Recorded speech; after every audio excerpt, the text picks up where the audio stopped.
हमने सेकंड से चालू किया था ना, सेकंड थर्ड फोर्थ, आज की फिफ्थ है ना। सबसे पहले फटाफट रिवाइज कर लेते हैं। हमने स्टार्ट किया था डायरेक्ट और इनडायरेक्ट टैक्सेस से। जो भी स्टूडेंट के पहले लेक्चर मिस हुए होंगे वो YouTube पे देख सकते हैं, क्योंकि पहले इंट्रोडक्टरी लेक्चर में कोई चेंज नहीं है। एक दो सेशंस जो डाले हैं YouTube पे, तो वो YouTube पे लास्ट बैच के क्यों ना हो वो देख सकते हैं सेशंस, ठीक है। नाउ यहां पे हमने फिर बात की बेटा, अगर आपको याद होगा तो 1 जुलाई 2017 के पहले अलग अलग टैक्सेस थे, गुड्स और सर्विसेज पे। सभी टैक्सेस मर्ज कर दिए गए, किसमें? जीएसटी में, ठीक है, in a unified code, goods and services tax. फिर डिसीजन हुआ कि जीएसटी ड्यूअल मॉडल में लाना है। मतलब बेटा मैं स्ट्रांगली फील कर रहा हूं, मैंने क्लास चालू कर दिया। आपको फील हो रहा है? किसको नहीं हो रहा है खड़े हो जाए, फिर मैं बताता हूं। अच्छा चाय आ गई, हाँ ठीक है। तो यहाँ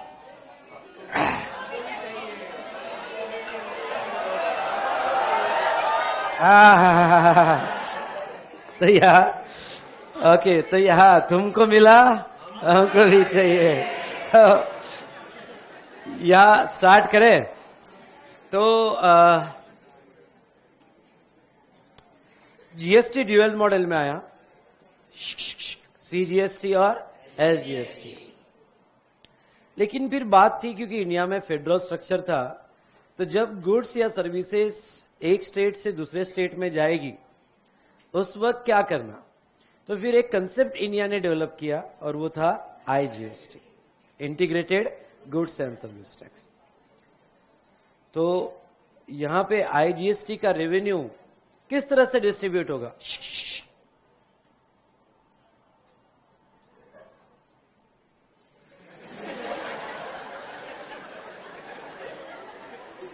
आता माझी, ओके इधर ध्यान दो। और ये मत समझना बेटा मेरा ध्यान नहीं है, पीछे से वो पूरा ध्यान रखता है कौन गड़बड़ कर रहा है, पर मैं इग्नोर कर देता हूं, जाने दो, छोड़ो, तुम छोटे हो भी। हाँ तो जहां तक देखा जाए तो IGST, integrated goods and services tax, वो पिक्चर में लाया गया। और ये डिसाइड हुआ कि आईजीएसटी का 50% तो अपना सेंट्रल रखेगा, क्योंकि आईजीएसटी फुल रेट से है, पर बाकी 50% स्टेट को देगा। फिर एक सवाल खड़ा हुआ कि कौन से स्टेट को देना है आईजीएसटी। तो ओरिजिन स्टेट को नहीं देंगे, कौन से स्टेट को देंगे? Destination state. Okay, destination state को दिया जाएगा। क्यों ऐसा सर? पहले जब सीएसटी लगता था तो ओरिजिन स्टेट को मिलता था, तब ठीक था बेटा, पर जीएसटी में क्रेडिट का फ्लो कंटिन्यू रखना था। अगर डेस्टिनेशन स्टेट को आईजीएसटी का 50% नहीं दिया जाता तो फिर वो आगे क्रेडिट नहीं देता, तो वो क्रेडिट को कंटिन्यू रखना था। क्रेडिट कंसेप्ट क्या है हम आज के सेशन में देखेंगे, ठीक है। तो चलो ये बात हुई रिगार्डिंग टू हमारी, जहां तक है प्लीज ध्यान से देखिएगा आईजीएसटी के बारे में। फिर थोड़ा मैं आपका ध्यान लाना चाहूंगा, इंटरस्टेट कब कब बोला जाएगा? From one state to another state, one UT to another state, UT to UT, ठीक है, स्टेट यूटी टू स्टेट, और import export. Import export transaction पे कस्टम ड्यूटी भी लगती है और आईजीएसटी भी लगती है। हाँ, ये बात अलग है कि एक्सपोर्ट को आगे 0 रेट दिया है, वो इसलिए क्योंकि गवर्नमेंट एक्सपोर्ट को प्रमोट करना चाहती है। यानी पहले आईजीएसटी लगा दिया, यानी पहले मार दिया थप्पड़, ठीक है, पहले आईजीएसटी तो लगा दिया। क्यों आईजीएसटी लगा दिया? इंटरस्टेट बोल। लेकिन फिर क्या किया गवर्नमेंट ने कहा कि देखो आप एक्सपोर्ट कर रहे हो तो डॉक्यूमेंट प्रोड्यूस करो। अगर आप एक्सपोर्ट के सभी डॉक्यूमेंट प्रोड्यूस करते हो और पैसा कन्वर्टेबल फॉरेन एक्सचेंज में लाते हो, तो फिर हम आपको आईजीएसटी 0 कर देंगे, यानी आईजीएसटी नहीं लगाएंगे। इसी को दूसरे ढंग से कहूं तो अगर आपने पैसा कन्वर्टिबल फॉरेन एक्सचेंज में नहीं लाया, ओके, और सभी डॉक्यूमेंट्स आपने प्रोड्यूस नहीं किए, तो हम तो पहले से आईजीएसटी लगा चुके हैं। आपको जीरो रेट क्लेम करना है, आपको बेनिफिट्स क्लेम करना है, तो ऐसे सिचुएशन में आपको जो है ओके हमें सभी डॉक्यूमेंट्स देना पड़ेगा। एक सवाल कभी बहुत सी बार दिमाग में आता है कि सर ये एक्सपोर्ट को हमारी गवर्नमेंट प्रमोट क्यों करती है? क्योंकि ये फॉरेन एक्सचेंज लाता है, एक्सपोर्ट फॉरेन एक्सचेंज लाता है, और जितनी ज्यादा जो कंट्री के पास फॉरेन एक्सचेंज हो वो कंट्री अपने आप को उतना ज्यादा डेवलप कर सकती है, क्योंकि वर्ल्ड की बेस्ट से बेस्ट टेक्नोलॉजी अपने कंट्री में ला सकती है, बेस्ट लोग हायर कर सकती है। अरे है ना?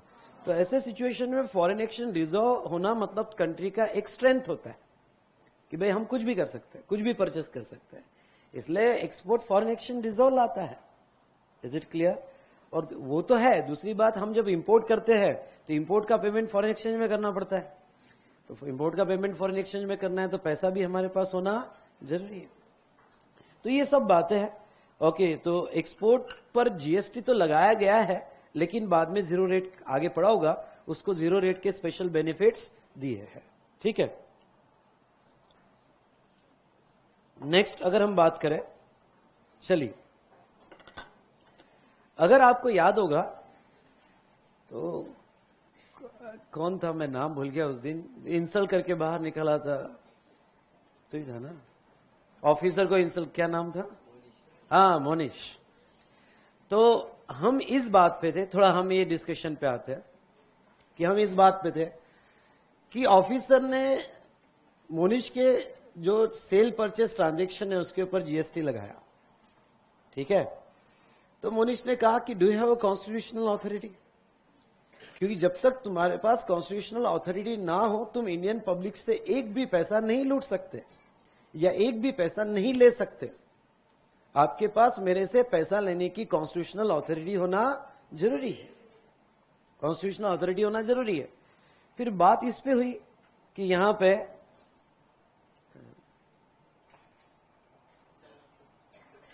ओके, फिर कॉन्स्टिट्यूशनल अथॉरिटी बात इस पर हुई कि कोई भी टैक्स लगाना है इंडिया में, फिर वो डायरेक्ट हो या इनडायरेक्ट, कोई भी टैक्स लगाना है तो लॉ होना जरूरी है। ठीक है, और उससे रिलेटेड लॉ होना जरूरी है, उससे रिलेटेड सोर्स एंट्री होना जरूरी है। कॉन्स्टिट्यूशन में सोर्स एंट्री होगी तो ही हम लॉ बना पाएंगे, और सबकी सोर्स एंट्री जो दी गई थी वो आर्टिकल 246 उसके तहत शेड्यूल 7 में 3 लिस्ट आती है। List 1 called as union list, list 2 called as state list and list 3 called as common. इसमें आपको आप किस सब्जेक्ट्स पे लॉ बना सकते हो उसकी कंप्लीट लिस्ट दी है, किस सब्जेक्ट पे लॉ बना सकते हो। अब थोड़ा मैं आपका डिस्कशन टर्न करूंगा, मैं वो लिस्ट पे आता हूं। अगर मैं ये शेड्यूल 7 की लिस्ट आपको समझाऊं तो बेटा ध्यान से सुनिएगा, टेक्निकल पॉइंट है, कोई एग्जाम के हिसाब से याद नहीं रखना है, या नेक्स्ट पेज पे लिस्ट दी भी है आपको। ठीक है, वो क्या पेज नंबर है बेटा? 17-18 पेज पे वो लिस्ट से दिया है, मैंने रिपीट किया है, पर मैं वो जो लास्ट पेज पे हमने ये लिस्ट रेफर किया था वो भी चल सकता है। कौन सा पेज, पहले वाला पेज कौन सा है? 9 पे भी लिया है मैंने। थोड़ा मैं आपका ध्यान लाना चाहूंगा, मुझे आपसे आंसर चाहिए। मुझे बताइए, लिस्ट 1 में जो सब्जेक्ट्स दिए हैं इस पे कौन लॉ बना सकता है? सेंट्रल। स्टेट इंटरफेयर नहीं करेगी, नहीं करेगा। लिस्ट 2 में जो दिए वो स्टेट बनाएगा, उसमें सेंट्रल इंटरफेयर नहीं करेगा। लिस्ट 3 में उस सब्जेक्ट पे, ध्यान से सुनना, लिस्ट 3 में उस सब्जेक्ट पे दोनों गवर्नमेंट लॉ बना सकती है, पर अलग अलग, और दोनों की प्रोसीजर ऑपरेशंस अलग अलग होंगे, एक साथ मिलकर नहीं बनाएगी, दोनों अपनी अलग अलग बनाएगी। अब जब जीएसटी लाना था तो गवर्नमेंट के सामने सबसे बड़ा चैलेंज था हमारे संविधान का। हमारे कॉन्स्टिट्यूशन में दोनों गवर्नमेंट एक जगह बैठकर एक जैसा लॉ बनाएगी, ऐसी प्रोविजन ही नहीं थी। क्योंकि बेटा दोनों गवर्नमेंट को एक जगह बैठना जरूरी था, क्योंकि ओके लास्ट सेशन में हमारी बात हुई कि 28 स्टेट्स के लॉज, 9 यूटी के लॉज और CGST what to what same चाहिए था। कुछ याद आया क्या? सभी लॉज, यानी किसी स्टेट ने अपनी मनमानी नहीं करनी चाहिए, कोई भी स्टेट अलग से लॉ नहीं बनाएगा, अपनी अलग ड्राफ्टिंग नहीं करेगा, यानी सब यहां पे आकर कॉमन बेंच पे बैठेंगे और एक जैसा लॉ बनाएंगे। ठीक है, स्टेट लॉ ऑफ इंडिविजुअल पास करो पर बनेगा एक जैसा ही। मेरी बात समझ में आया? ऐसी प्रोविजन नहीं थी हमारे कॉन्स्टिट्यूशन में कि भाई मिलकर लॉ बनाएंगे। हाँ, एक सब्जेक्ट पे 2 गवर्नमेंट लॉ बना सकती है पर अलग अलग, मिलकर नहीं। कौन सा लिस्ट था? Concurrent list. कोई पर्टिकुलर सब्जेक्ट पे वो लॉ बना सकती है, दोनों भी बना सकती है, पर अलग अलग, मिलकर नहीं। जबकि जीएसटी में ऐसा था कि मिलकर लॉ बनाना था, दोनों के मिलकर लॉ। तो फिर क्या करें? क्यों? क्योंकि जब तक कॉन्स्टिट्यूशन अमेंड नहीं होगा तब तक हम लॉ नहीं बना पाएंगे, क्योंकि कॉन्स्टिट्यूशनल सोर्स एंट्री यहां से ही आएगी।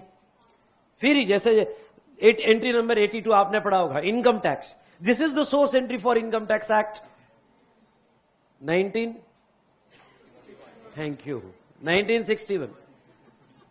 समझ में आया ना? तो ये सोर्स एंट्री है इनकम टैक्स की। यहां लिखा हुआ था लिस्ट 1 में, इसलिए सेंट्रल ने लॉ बनाया। जीएसटी लिखा ही नहीं था कहीं पे। हां, गुड्स पे टैक्स लगाने के कुछ एंट्रीज थी लिस्ट 1 में, सर्विसेज पे टैक्स लगाने की एंट्री लिस्ट 1 में थी। ओके, लिस्ट 2 में कुछ गुड्स और सर्विसेज पे थी, लग्जरी टैक्स, एंटरटेनमेंट टैक्स। कुछ याद आ रहा है आपको? ये इधर थी, lottery tax, betting tax, list 2 में था, पर दोनों अलग अलग थे। ऐसी प्रोविजन ही थी कि भाई दोनों मिलकर सब मर्ज कर देंगे और इंडिया के सभी गुड्स और क्या सभी सर्विसेज पे मिलकर टैक्स लगाएंगे। ऐसी प्रोविजन नहीं थी। तो फिर सबसे पहले कॉन्स्टिट्यूशनल अमेंडमेंट हुई। ठीक है, वो अमेंडमेंट थी 101st अमेंडमेंट, जो लोकसभा और राज्यसभा दोनों में पास हुई विथ 2/3 वोटिंग्स। हाँ, कोई भी प्रोविजन अगर कॉन्स्टिट्यूशन में अमेंड करना है 2/3 वोटिंग चाहिए, लोकसभा में भी और राज्यसभा में। यानी लोकसभा और राज्यसभा में यह डिसाइड हुआ कि चलो एक लॉ ऐसा बनाते हैं कि जो दोनों मिलकर बनाया जाएगा और जिसका रेवेन्यू 50-50 शेयर किया जाएगा, 50% सीजीएसटी और 50% क्या एसजीएसटी। लेकिन फिर सवाल उठा कि कौन से लिस्ट में डालना। अगर हमने जीएसटी की एंट्री लिस्ट 1 में डाल दी तो पावर सेंट्रल को मिल जाएगी। अरे है ना, फिर 2 थोड़ी लगाते आएंगे, हमको दोनों साथ में लगाना है। क्या दोनों साथ में लगाना है? सीजीएसटी और एसजीएसटी। लिस्ट 2 में भी नहीं लगा सकते। और कॉन्करेंट लिस्ट में टैक्स मैटर है ही नहीं, कॉन्करेंट लिस्ट में सोशल मैटर है, जैसे फॉरेस्ट हुआ, एजुकेशन हुआ, वुमेन वेलफेयर हुआ। टैक्स मैटर कॉन्करेंट लिस्ट में नहीं है। तो एट लास्ट फिर यह डिसाइड हुआ कि एक नया आर्टिकल बनाते हैं जीएसटी का। आर्टिकल 246 शेड्यूल 7 के अंडर ये जो लिस्ट है, ये लिस्ट को ऐसे ही रहने देते हैं, इसको छेड़छाड़ नहीं करेंगे। जीएसटी लगाने के लिए एक नया आर्टिकल बनाएंगे और एक नया आर्टिकल बनाया गया for MCQ question, very very important. Article number है 246A। I repeat the word, क्या? 246A। ओके, ये कौन सा आर्टिकल था? 246, जिसमें 3 लिस्ट दी। इन्होंने एक नया आर्टिकल बनाया, आर्टिकल 246A। ओके, तो देखो यहां पे हम आर्टिकल 246A पे आते हैं। Constitution of India, important MCQ question के लिए याद रखना, कौन सी सोर्स एंट्री है हमारे कॉन्स्टिट्यूशन में जीएसटी लगाने की, और वो है article 246A।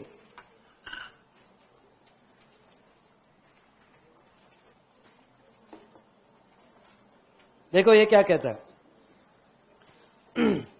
Notwithstanding to anything contain in article 246 and 254, 254 read करने की जरूरत नहीं है, पर शुरुआत बहुत अच्छी है।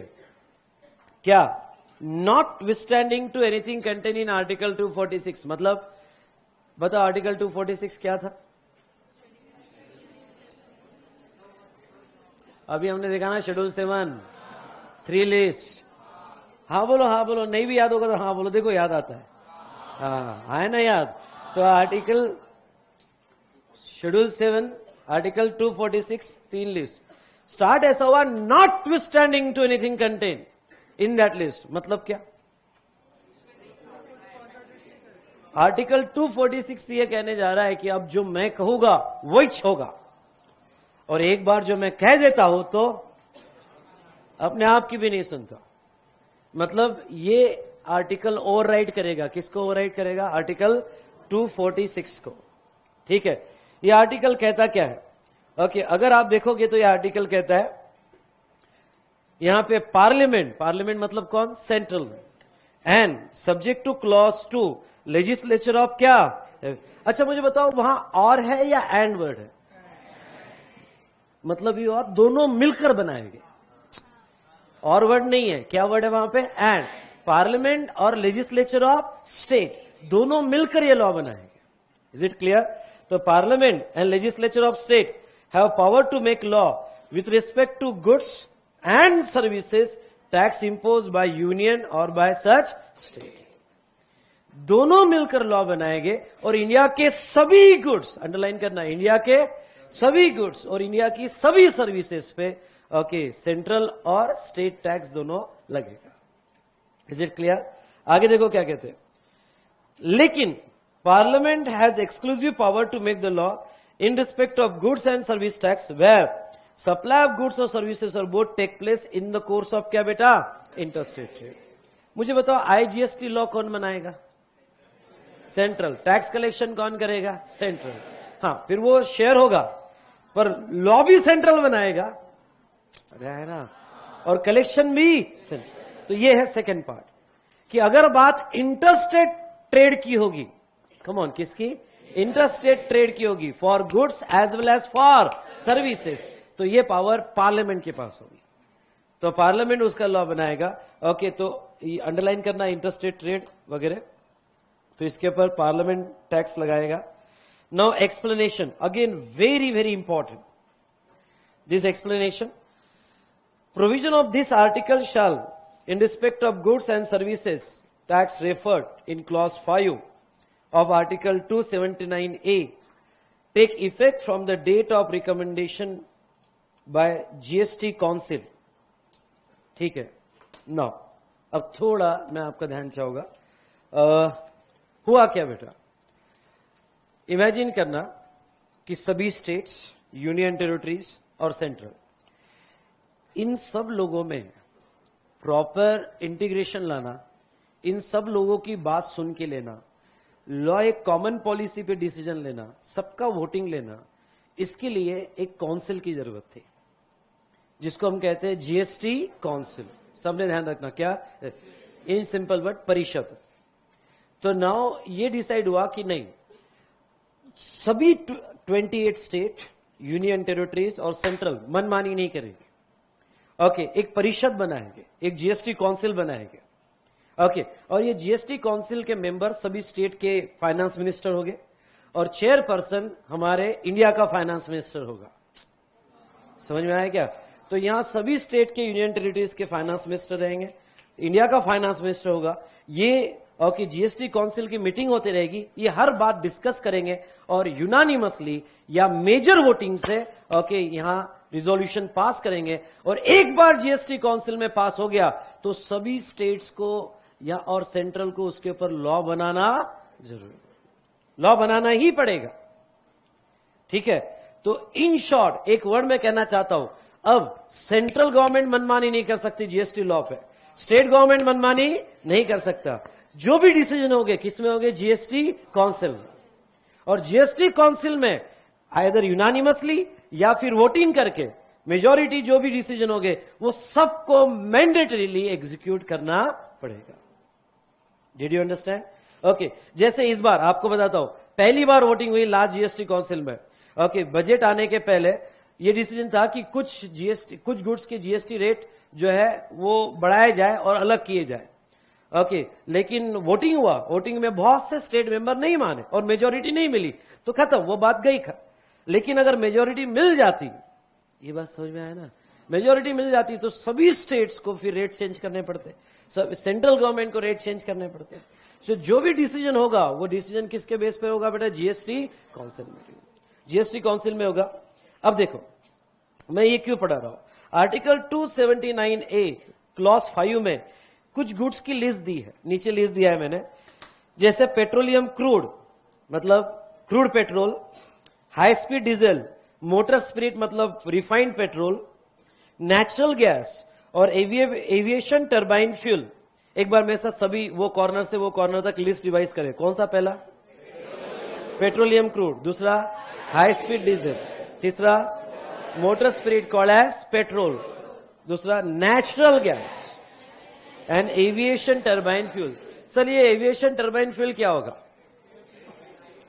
एविएशन टर्बाइन फ्यूल ये एरोप्लेन के लिए स्पेशल फ्यूल यूज होता है, उसको कहते हैं एविएशन फ्यूल। तो एविएशन टर्बाइन फ्यूल ये 5 एटम्स, सर 5 का, ये तो 3 ही है, वैसे 5 है वो, petroleum crude, high speed diesel, motor spirit 3, चौथा नेचुरल गैस और 5वां एशियन। ये प्रोडक्ट पे सुना ध्यान से, एक स्टेटमेंट देने जा रहा हूं, ये प्रोडक्ट पे अभी जीएसटी नहीं लगाया जाएगा जब तक जीएसटी काउंसिल इसको रिकमेंडेशन नहीं देता है। चलो दूसरे ढंग से आपके सामने प्रेजेंट करता हूं। आर्टिकल 246A ये कहता है कि इंडिया के सभी गुड्स के ट्रांजैक्शन और सभी सर्विसेज के ट्रांजैक्शन पे क्या लगाया जाएगा? GST, except this items. अब एक्सेप्ट दिस आइटम मतलब ये 5 आइटम्स पे ओके, जब तक जीएसटी काउंसिल में एक मत नहीं होता है, जब तक सभी स्टेट, यूनियन टेरिटरीज और सेंट्रल गवर्नमेंट परिषद में यूनानिमस रिजोल्यूशन नहीं पास करेंगे, तब तक इन प्रोडक्ट पे जीएसटी क्या नहीं लगाया जाएगा। अब आपका दूसरा क्वेश्चन, सर अगर पेट्रोल पे जीएसटी है ही नहीं, तो हमने तो सुना है सर पेट्रोल पे बहुत टैक्सेस है, और आप कह रहे हो पेट्रोल पे जीएसटी नहीं लगाया जाएगा। यहां जीएसटी नहीं लगाया जाएगा मतलब इस पे जो ऑलरेडी एग्जिस्टिंग टैक्सेस थे, बताओ कौन से एग्जिस्टिंग टैक्सेस थे? एक्साइज, वैट, सीएसटी, क्या वो कंटिन्यू रहेंगे? हाँ, इसलिए आज भी एक्साइज लॉ ओमिट नहीं हुआ है, विड्रॉ नहीं हुआ है। वैट और सीएसटी आज भी विड्रॉ नहीं हुआ है, ये आइटम्स के लिए आज भी वो लॉ अप्लीकेबल है। I hope you understood. Okay, तो ये आइटम जो है अभी जीएसटी में नॉन टैक्सेबल है। कम ऑन, क्या वर्ड यूज किया मैंने? Non taxable. जीएसटी में नॉन टैक्सेबल है, अदर लॉ में एक्साइज या वैट या सीएसटी इनके ऊपर अभी भी कंटिन्यू किया जा रहा है। फिर आपका एक दूसरा सवाल, सर क्यों ये आइटम्स पे उन्होंने यहां पे क्यों जीएसटी नहीं लगाया? इसको भी जीएसटी ले आते, बता दो क्यों। पेट्रोल में जब वो वैट में था तब क्रेडिट नहीं थे। क्रेडिट नहीं थे मतलब क्या, थोड़ा और एक्सप्लेन करता हूं। नॉर्मली आज मैं वो सिस्टम पढ़ाऊंगा, जब आप सेल करते हो, सेल पर टैक्स लगता है और परचेस पे भी टैक्स लग के आता है, बर्डन पास ऑन। तो जो परचेस पे टैक्स लग के आता है उसका सेट ऑफ मिलता है। उसका क्या मिलता है? Set of. किसके अगेंस्ट ऑफ सेट ऑफ मिलता है? जो सेल का टैक्स। ओके, सेल, इसलिए तो वो वर्ड यूज करते थे वैल्यू एडेड टैक्स। समझ में आया क्या? Value added tax. तो ऐसे सिचुएशन में पेट्रोल में, डीजल में, पेट्रोलियम क्रूड में पहले भी सेट ऑफ नहीं मिलता था, यानी नहीं देते थे वो set of. Okay, block item था सेट ऑफ के लिए, मतलब सेट ऑफ नहीं दिया जा रहा है तो वो कैस्केडिंग इफेक्ट होते थे। ओके, कुछ समझ में आ रहा है आपको? कैस्केडिंग इफेक्ट होते थे। अब ये कैस्केडिंग इफेक्ट कैसे होते थे मैं थोड़ा आपको समझा देता हूं। ओके, अगर आपको एक डायग्राम याद आ रही होगी, ये कैस्केडिंग इफेक्ट कैसे होते थे, जस्ट अ मिनट। आपको ये एग्जाम्पल याद आ रहा है? ये वाला एग्जाम्पल याद आ रहा है आपको? क्या था ये एग्जाम्पल बेटा? कि देखो ध्यान से सुनना, पहले जब सेल हुआ, ध्यान से सुना, पहला जब सेल हुआ था 1000 प्राइस थे, उसके ऊपर कितना सेल्स टैक्स कितना था? 100। टोटल क्या था? 1100। हमने परचेस प्राइस कितनी कंसीडर की थी? 1100। उसमें 200 रुपए वैल्यू एडिशन था, अरे यार ना, और फिर प्राइस कितनी हुई थी? 1300 रुपए, और 1300 पे सेल्स टैक्स लगा। अब मैं आपको बताता हूं, क्या ये 1300 में ये 100 भी इंक्लूडेड थे? आया ना? क्या ये 1300 कैसे आए थे? 1100 प्लस 200, कुछ समझ में आया क्या? होते थे 1300। क्या ये 1300 में ये 100 भी इंक्लूडेड थे? यस, ये 100 भी। तो उसके ऊपर फिर से सेल्स टैक्स लगा, मतलब इसको कहते थे टैक्स ऑन टैक्स, कैस्केड। अच्छा, बात तो आगे बत देखो, क्या ये 1730 रुपए जो सेल प्राइस थी, थोड़ा आप दिमाग लगाना, 1730 रुपए जो सेल प्राइस, क्या इसमें ओरिजिनल 100 इंक्लूडेड था? हाँ। क्या ये 130 भी इंक्लूडेड था? क्या ऑलरेडी दो सेल्स टैक्स इंक्लूडेड थे? हाँ। और उस पे वापस सेल्स टैक्स। यानी गवर्नमेंट अपने ही सेल्स टैक्स पे बार बार क्या टैक्स लगा रही है। और जब तक प्रोडक्ट अल्टीमेट कंज्यूमर पे हाथ में जाता था तब तक tax on tax, tax on tax, tax on tax, tax on tax till ultimate consumer. Did you understand? इसको हम कहते थे cascading effect. Cascading effect, did you understand? तो ऐसे सिचुएशन में पेट्रोल पे कैस्केडिंग इफेक्ट था, बाकी प्रोडक्ट पे तो क्रेडिट सेट ऑफ कंसेप्ट आ गया था जिसका नाम था क्या? आईटीसी। बाकी सब प्रोडक्ट पे 2004 से ही सेट ऑफ कंसेप्ट आ गया था, लेकिन पेट्रोल पे सेट ऑफ कंसेप्ट नहीं था। पेट्रोल पे कैस्केडिंग इफेक्ट था। इसलिए आज भी अगर सभी टैक्सेस हटा दिए जाए पेट्रोल के, सुनना ध्यान से, पेट्रोल के सभी टैक्सेस हटा दिया जाए तो पेट्रोल आपको 45 रुपीज पर लीटर मिलना चाहिए। लेकिन 45 इसकी कॉस्ट है प्लस बाकी सब टैक्सेस, और उसमें भी कैस्केडिंग इफेक्ट है, टैक्स ऑन टैक्स है। आप समझ पा रहे हो इस बात को? तो क्या था कि यहां पेट्रोल डीजल। अच्छा, फिर आपका एक दूसरा सवाल आ जाता है दिमाग में, सर पेट्रोल पे क्यों रखे थे गवर्नमेंट ने कैस्केडिंग इफेक्ट? क्यों सेट ऑफ नहीं दिए थे? क्यों? क्योंकि पेट्रोल का कंजम्पशन गवर्नमेंट डोमिनेट करना चाहती है। हाँ या ना? ओके, पेट्रोल का कंजम्पशन, क्योंकि इंडिया में पेट्रोल का प्रोडक्शन इतना ज्यादा नहीं है, बाहर से इंपोर्ट है, पेट्रोल पोल्यूशन क्रिएट करता है, तो जितना ज्यादा प्राइस रखोगे उतना लोग उसका कंजम्पशन कम करेंगे। अरे यस और नो? तो उसका कंजम्पशन डोमिनेट करना चाहती थी गवर्नमेंट, इसलिए पेट्रोल पे उन्होंने कभी सेट ऑफ दिए ही नहीं। कैस्केडिंग इफेक्ट था, प्राइसेस बहुत ज्यादा हो रही थी। और अब सवाल था कि पेट्रोल डीजल एचएसडी ये जो है, क्या हम जीएसटी में लाए क्या? अगर जीएसटी में आता तो फिर से कैस्केडिंग इफेक्ट हो जाता। अरे हाँ है ना? नहीं सॉरी, जीएसटी में आता तो आईटीसी मिल जाता, क्योंकि जीएसटी में सबको आईटीसी थे। आईटीसी मतलब क्या? Set off. सेट ऑफ है, सबको सेट ऑफ है। तो ऐसे सिचुएशन में ये डिसाइड हुआ कि नहीं, अभी नहीं लाते, क्योंकि पेट्रोल का ह्यूज रेवेन्यू सैक्रिफाई हो जाएगा अगर हमने जीएसटी में लाया। और उसके बाद भी जीएसटी में आता है तो 50% कौन ले लेता है? सेंट्रल। और 50% कौन लेता है? स्टेट। स्टेट का रेवेन्यू ज्यादा है पेट्रोल का एज कंपेयर टू क्या? सेंट्रल। ये बात समझ में आई क्या? तो ऐसे सिचुएशन में एट लास्ट सभी स्टेट ने मना कर दिया कि ये 5 आइटम्स को जीएसटी में मत लाओ फिलहाल, आगे देखेंगे, पर फिलहाल नहीं आएगा। मेरा एक सवाल है आपसे, बताओ पेट्रोल डीजल वगैरह ये 5 आइटम्स कभी जीएसटी में नहीं आएंगे या तब तक नहीं आएंगे जब तक काउंसिल रिकमेंड नहीं करता? मतलब ये अगर फ्यूचर में सब एकमत हो जाए और अपना रेवेन्यू सैक्रिफाई करने रेडी हो जाए, तैयार हो जाए, तो ये जीएसटी में आ सकता है। और जिस दिन ये जीएसटी में आएगा ना, मैं आपको अभी बोल देता हूं, कम से कम 30 से 40 रुपया पेट्रोल की प्राइस कम हो जाएगी। ये समझ में आया क्या आपको? लेकिन अभी फिलहाल ये जीएसटी में नहीं है, मतलब इनके ऊपर क्या लग रहा है? एग्जिस्टिंग एक्साइज, वैट और एक्सेट्रा। तो चलो लिखो साइड में।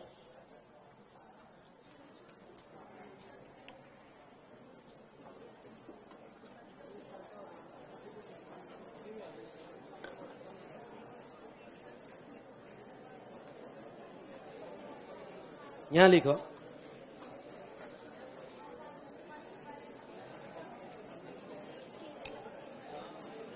नोट, उसके नीचे लिखो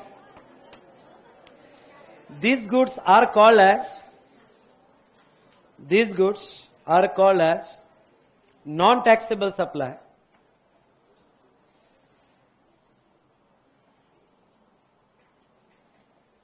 These goods are called as non-taxable supply under GST. Non-taxable supply under क्या? जीएसटी। अच्छा, मैंने स्पेसिफिक लिखा अंडर जीएसटी, मतलब बाकी अदर टैक्सेस है। नो लिखो other taxes like excise, VAT,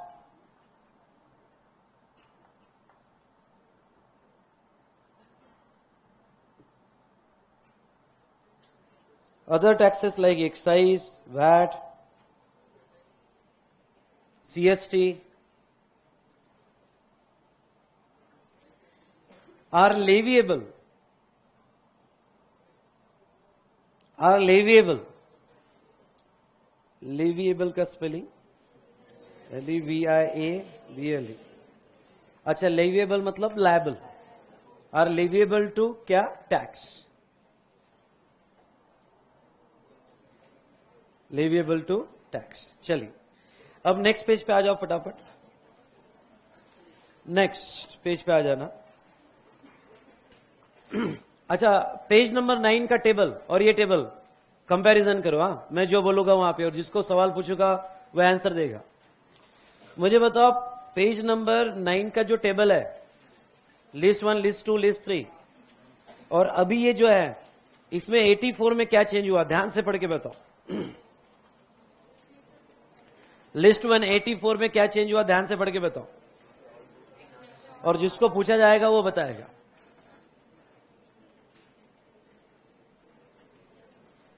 go ahead. हाँ, यस, यू साइलेंट प्लीज। हाँ, पहले वाले इसमें और इसमें क्या चेंज है बताओ।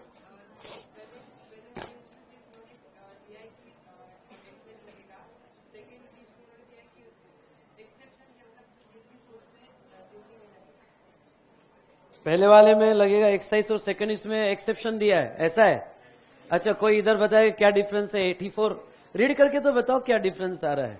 84 पहले पेज नंबर 9 पे 84 पढ़े आपने? हाँ, और ये यस, एनीबडी? गो अहेड बेटा, come on. Very good, very good.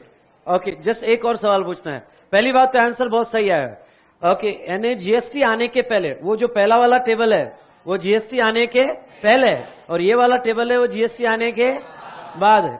ठीक है, अगर आप देखते हो तो पहले वाले टेबल में वर्ड है ऑल एक्साइजेबल गुड्स, यानी पहले सभी गुड्स जो प्रोड्यूस होते थे, सभी गुड्स जो प्रोड्यूस होते थे, मैन्युफैक्चर होते थे, क्या उनके ऊपर एक्साइज था? यस और नो? अब बताओ, जीएसटी आने के बाद सभी गुड्स पे एक्साइज है? तो बताओ कौन कौन से गुड्स पे एक्साइज है? वही गुड्स के एक्साइज है, वही गुड्स पे एक्साइज है जो अभी अभी एक्सक्लूड हुए। अरे है ना, मतलब बाकी सब गुड्स अब जीएसटी में चले गए। तो कल कुछ स्टूडेंट्स ने मुझे सवाल पूछा था लास्ट सेशन में, और ये सवाल पूछा था कि सर अब जीएसटी आने के बाद एक्साइज लगेगा क्या? नहीं, ना एक्साइज लगेगा, ना वैट लगेगा, ना सीएसटी, कुछ भी नहीं, ओनली क्या? जीएसटी। तो गवर्नमेंट ने लिस्ट 1 यूनियन लिस्ट अमेंड की। अरे है ना, यानी कॉन्स्टिट्यूशनल चेंज यहां पे भी हुआ, और यहां से ऑल ये वर्ड निकाल कर ओनली नेमली, नेमली मतलब जितना कहा उतना, इतने ही गुड्स पे एक्साइज रखा। तो बताओ कौन कौन से गुड्स पे एक्साइज रखा उन्होंने अभी? अगर हम देखें तो duty of excise on following goods. बताओ ऑल गुड्स का है या फॉलोइंग गुड्स का है? Following goods, petroleum crude, HSD, motor spirit, natural gas, aviation turbine fuel and tobacco products. इसके बारे में हम स्पेशल डिस्कशन करेंगे। अरे यस और नो? उसके बाद में दूसरी जो सीएसटी की एंट्री थी 92A, वो भी इन्हीं प्रोडक्ट पे है। सीएसटी आज भी सीएसटी जो लगेगा इसी प्रोडक्ट पे लगेगा, ये समझ में आया क्या? और इधर लिस्ट 2 में जो टैक्स ऑन सेल, यानी टैक्स ऑन सेल यानी क्या था बेटा? Sales tax. कुछ समझ में आया ना? सेल्स टैक्स जो है वो इन्हीं गुड्स पे, कौन कौन से गुड्स पे? Petroleum crude, high speed diesel, motor spirit, natural gas, aviation turbine fuel. Okay, अब थोड़ा आगे का मत पढ़ना, अल्कोहल वगैरह। पहले ये 5 आइटम को क्लियर कर लेते। ये 5 आइटम पे एक्साइज भी है, ये 5 आइटम पे सीएसटी भी है लिस्ट 1 में, और ये 5 आइटम पे सेल्स टैक्स भी है। Is it clear? ठीक है, अब बात आते हैं हम alcoholic liquor for human consumption. Very very important discussion for your exam. 1 या 2 मार्क का ऑब्जेक्टिव क्वेश्चन इसके ऊपर आ सकता है, मैं सबका ध्यान चाहूंगा। ठीक है, इस बार तुम्हारे एग्जाम में 3 मार्क का ये बेसिक मॉडल पे पूछ लिया था उन्होंने। है बहुत बेसिक, इंट्रोडक्टरी है। मैं एक भी सेक्शन पढ़ाने वाला नहीं हूं, मैं सिर्फ बैकग्राउंड पढ़ाने वाला हूं। ये समझ में आया क्या?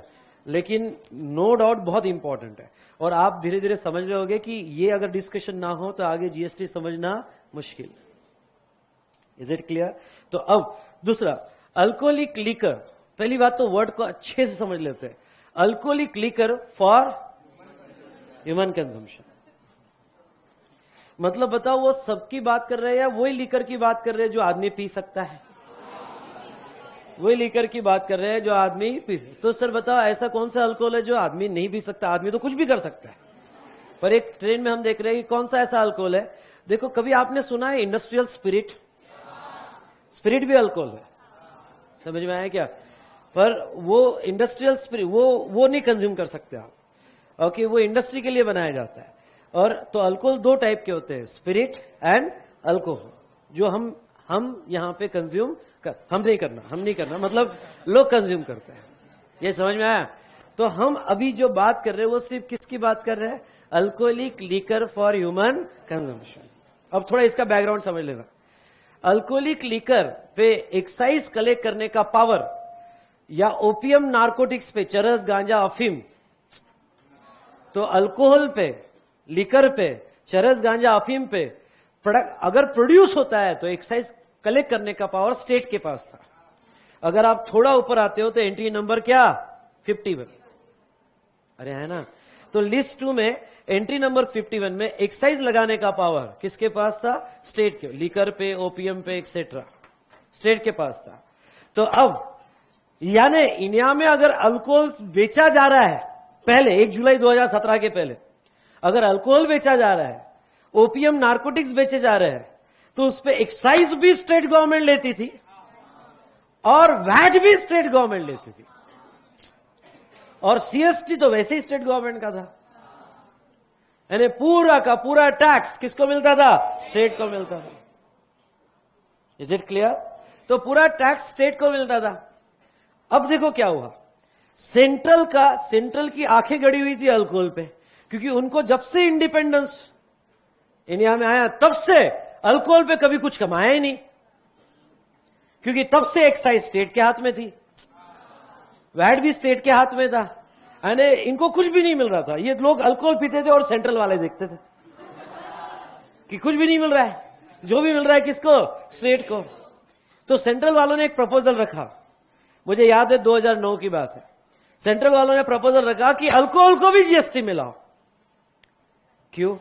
अगर अल्कोहल को जीएसटी में लाया कि 50 तुम्हारा 50 हमारा, बात समझ में आई क्या? तो सभी स्टेट ने कहा खबर रहा, अल्कोहल जीएसटी में नहीं आएगा, अल्कोहल, ओपीएम, नार्कोटिक्स जीएसटी में नहीं आएगा। तो सेंट्रल वालों ने कहा क्यों नहीं आएगा? अल्कोहल हमारा था, हमारा है और हमारा रहेगा, हम ही लेंगे tax.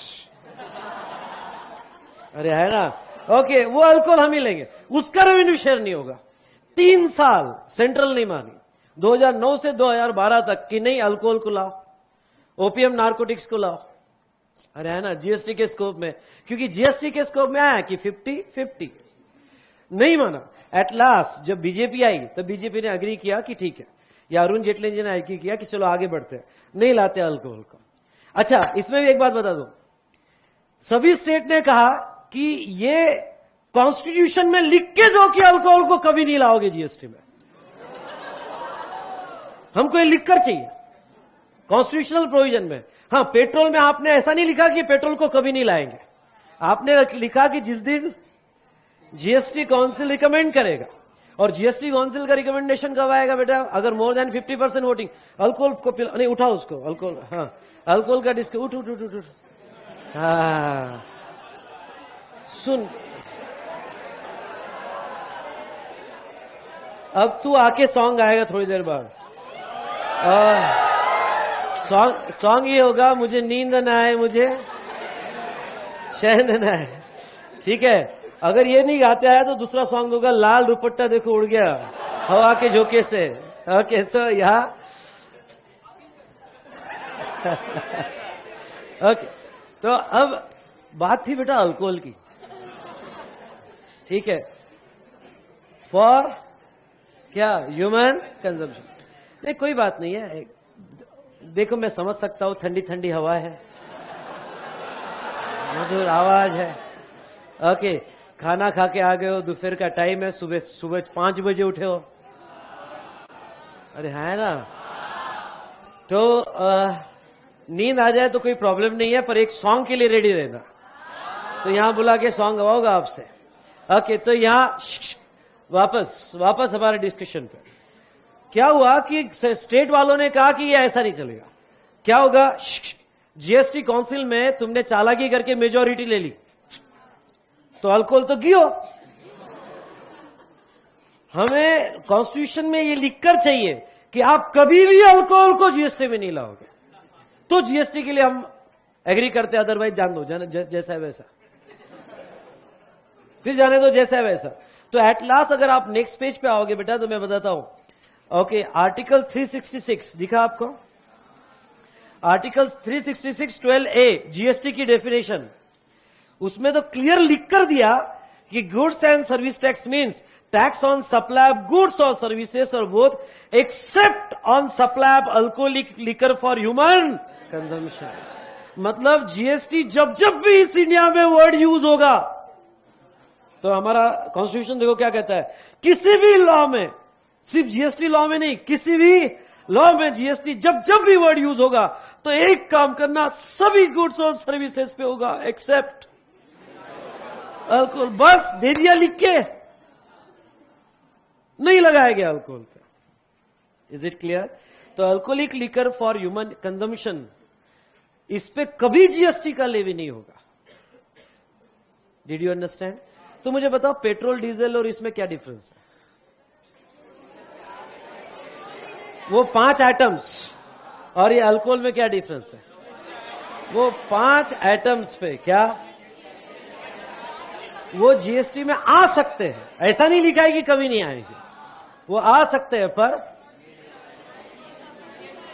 On recommendation of GST council. लेकिन अल्कोहल कभी नहीं आएगा, कभी नहीं आएगा जब तक कॉन्स्टिट्यूशन अमेंड नहीं होता। Is it clear? ओके, तो अब यहां पे वापस पहले वाले पेज पे आ जाओ। इसलिए बेटा, इसलिए मैं आपको बता देता हूं, सुनो सुनो सुनो, एंट्री नंबर 51 ओमिट नहीं किया है। क्यों ओमिट नहीं किया एंट्री नंबर 51 जीएसटी आने के बाद? क्योंकि आज भी अल्कोहल, ध्यान से सुनना सभी ने, अल्कोहल जीएसटी में नहीं है तो आज भी उसके ऊपर एक्साइज लगाने का पावर स्टेट के पास ही है, इसलिए वो एंट्री वैसे ही रखा है। अरे है ना? और आज भी उसके ऊपर सेल्स टैक्स लगाने का पावर स्टेट के पास है। Did you understand? क्योंकि हाँ, एक्साइज भी स्टेट लेगा और सेल्स टैक्स भी स्टेट लेगा। Did you understand? ओके, तो ये था बेटा रिगार्डिंग टू अल्कोहल की हिस्ट्री। ठीक है, अब आते हैं टोबैको प्रोडक्ट्स। मैं पहले आपकी इंटरप्रिटेशन लेवल देखना चाहता हूं। मानता हूं कि अभी आप फाउंडेशन पास होके आए हैं और इंटर पे आप नए नए हो, पर नो डाउट एक कॉमन सेंस लगा के आप इंटरप्रिटेशन तो कर सकते हो। मुझे ये बताओ, इसके पहले हमने जो लिस्ट देखी थी, नहीं जस्ट पहले वाले पेज पे 279(5), वो वाला पेज, हाँ ये वो जो नॉन टैक्सेबल सप्लाई लिखा हमने वहां पे, वो 5 आइटम थे ना पेट्रोल। एक बार वो 5 आइटम देखो, मैं देखना चाहता हूं आपका इंटरप्रिटेशन। 5 आइटम कौन कौन से थे वो? पेट्रोल क्रूड अलग और मोटर स्पिरिट अलग। हाँ, petrol crude, high speed diesel. Sir ये हाई स्पीड डीजल क्या होता है? डीजल, ठीक है, उसका टेक्निकल नाम है हाई स्पीड डीजल। ठीक है, फिर दूसरा मोटर स्पिरिट मतलब अपना रिफाइंड पेट्रोल। उसके बाद में नेचुरल गैस और एविएशन टर्बाइन। क्या ये 5 आइटम्स यहां मिल गए? पर मैं थोड़ा आपको ये समझाना चाहूंगा। वो कहते हैं, ये सुनो, ये 5 आइटम छोड़ के, ये आर्टिकल कहता है बाकी सभी गुड्स पे क्या लग जाएगा? जीएसटी। मेरा बहुत सिंपल क्वेश्चन आपसे, क्या ये 5 आइटम्स में टोबैको कवर किया है? हाँ, नहीं कवर किया है। मतलब ये 5 आइटम में टोबैको कवर नहीं किया है, मतलब जीएसटी लगेगा, क्योंकि ये जीएसटी लगने का एक्सेप्शन है। और एक्सेप्शन में अगर टोबैको नहीं है, अगर एक्सेप्शन में टोबैको नहीं है तो जीएसटी लग जाएगा उसके ऊपर, है ना? अब आप बताओ, बड़ी गड़बड़ हो रही है। और यहां पे जीएसटी लगेगा अगर हम डिसीजन लेते हैं। पहला डिसीजन हो गया क्या? जीएसटी लगे, तो ये तो एक्साइज की लिस्ट में भी दिया हुआ है, तो फिर क्या मीनिंग आएगा? मतलब दोनों लगेंगे, एक्साइज भी लगेगा और जीएसटी, क्योंकि जीएसटी की एक्सेप्शन लिस्ट में नहीं है। जीएसटी के एक्सेप्शन लिस्ट में नहीं है और इधर एक्साइज की लिस्ट में है, मतलब जीएसटी भी लगेगा, एक्साइज भी लगेगा। किसी को कोई डाउट? इस पे 2 मार्क का क्वेश्चन एक बार पूछा है लास्ट एग्जाम में, ठीक है। हम एग्जामिनेशन क्वेश्चंस भी देखेंगे। तो अब ये जीएसटी भी लगेगा और एक्साइज। लेकिन बताओ इस सेल्स टैक्स वाली लिस्ट में, वैट वाली लिस्ट में वो कवर्ड नहीं है, एंट्री नंबर 54 में। फिर टोबैको प्रोडक्ट कवर्ड नहीं है, मतलब टेक्निकली डिजाइन करते हैं, लॉजिकली बाद में बताओ, टेक्निकली डिजाइन करते हैं टोबैको और टोबैको प्रोडक्ट्स। एक मिनट, टोबैको तो समझ गया, टोबैको प्रोडक्ट मतलब सिगरेट, बीड़ी, अरे है ना, टोबैको से बनने वाले प्रोडक्ट, ठीक है। तो सिगरेट, बीड़ी वगैरह। तो अब ये जो सिगार, हुक्का, अरे है ना, तो ये टोबैको प्रोडक्ट्स हुए। तो ये जो है, साइलेंट प्लीज, ये प्रोडक्ट पे यहां पे जीएसटी भी लगेगा, एक्साइज में कवर्ड है इसलिए एक्साइज भी लगेगा, पर वैट में कवर्ड नहीं है या सेल्स टैक्स में कवर्ड नहीं है, अरे है ना, तो सेल्स टैक्स या वैट नहीं लगेगा, सीएसटी भी नहीं लगेगा। Did you understand?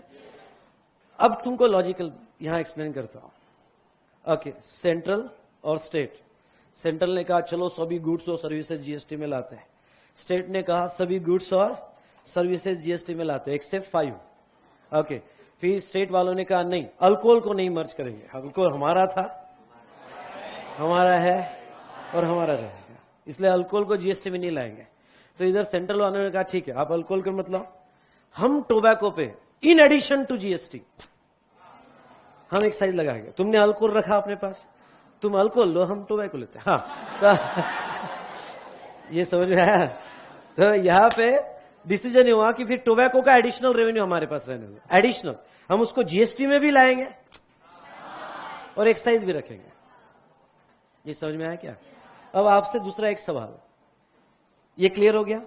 एक बार फिर से दिमाग में, अल्कोहल पे जीएसटी नहीं, जो भी लगेगा एक्साइज वैट स्टेट लगाएगी, समझ में आया?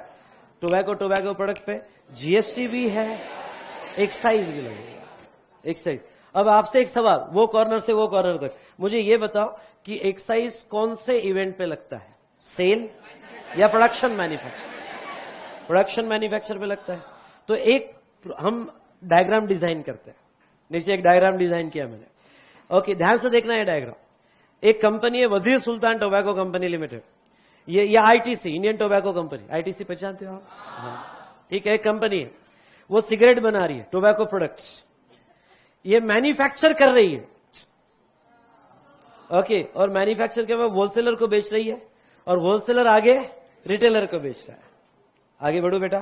तो अब यहां पे देखो, प्राइस ऑफ दिस टोबैको लिखो सभी लोग, प्राइस यहां पे 1 लाख रुपए है, उसके ऊपर एक मिनट, ये मैन्युफैक्चर हुआ है, मैन्युफैक्चर हुआ है तो क्या लग जाएगा बेटा? ये मैन्युफैक्चर हुआ है तो एक्साइज लग जाएगा। तो एक्साइज ड्यूटी यहां 30% है, एट द रेट 30%, तो कितना हुआ? 30,000, 1,30,000, 1,30,000, ठीक है बेटा? ओके, आज नोट्स कलेक्ट कर लो जिसके पास भी नहीं है, क्योंकि कल नेक्स्ट सेशन में मुझे लगेगी हम कुछ प्रॉब्लम सॉल्विंग करने वाले हैं। Is it clear? तो इमीडिएट घर नहीं भागना, पहले नीचे जाके नोट्स कलेक्ट करना है सबको। डन? तो अब यहां पे 1,30,000, अब ध्यान से सुनना आगे। अब एक्साइज 30%, इसके बाद अब लगेगा जीएसटी, जीएसटी स्प्लिट होगा, सीजीएसटी और एस। अभी टोबैको पे 28% का जीएसटी है, कितना? 28% का। तो नाउ सीजीएसटी क्या रेट पे लगा? 14%, और एसजीएसटी क्या रेट पे लगा?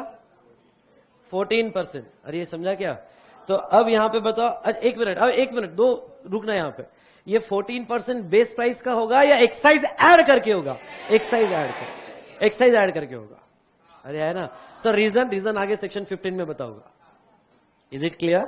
बस अभी इतना ही समझना, एक्साइज ऐड निकालो। 14% का 1,30,000, हाँ 18,200, तो ये हुआ 18,000 क्या 200 और 18,200, ठीक है, यहां लग गया।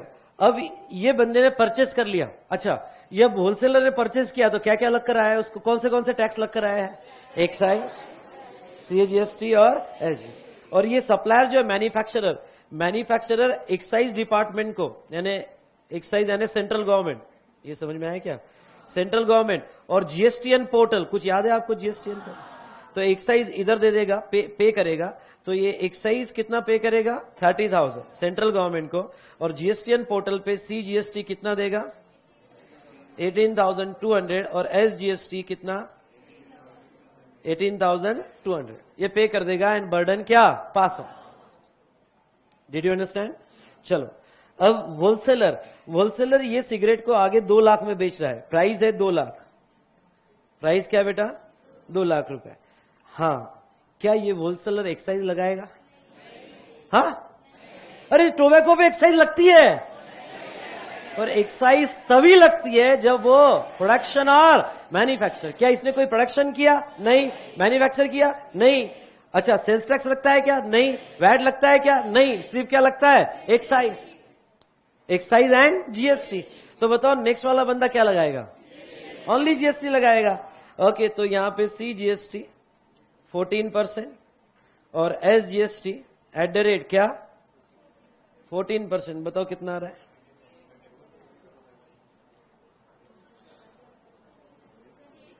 28,000, और ये हुआ 28,000।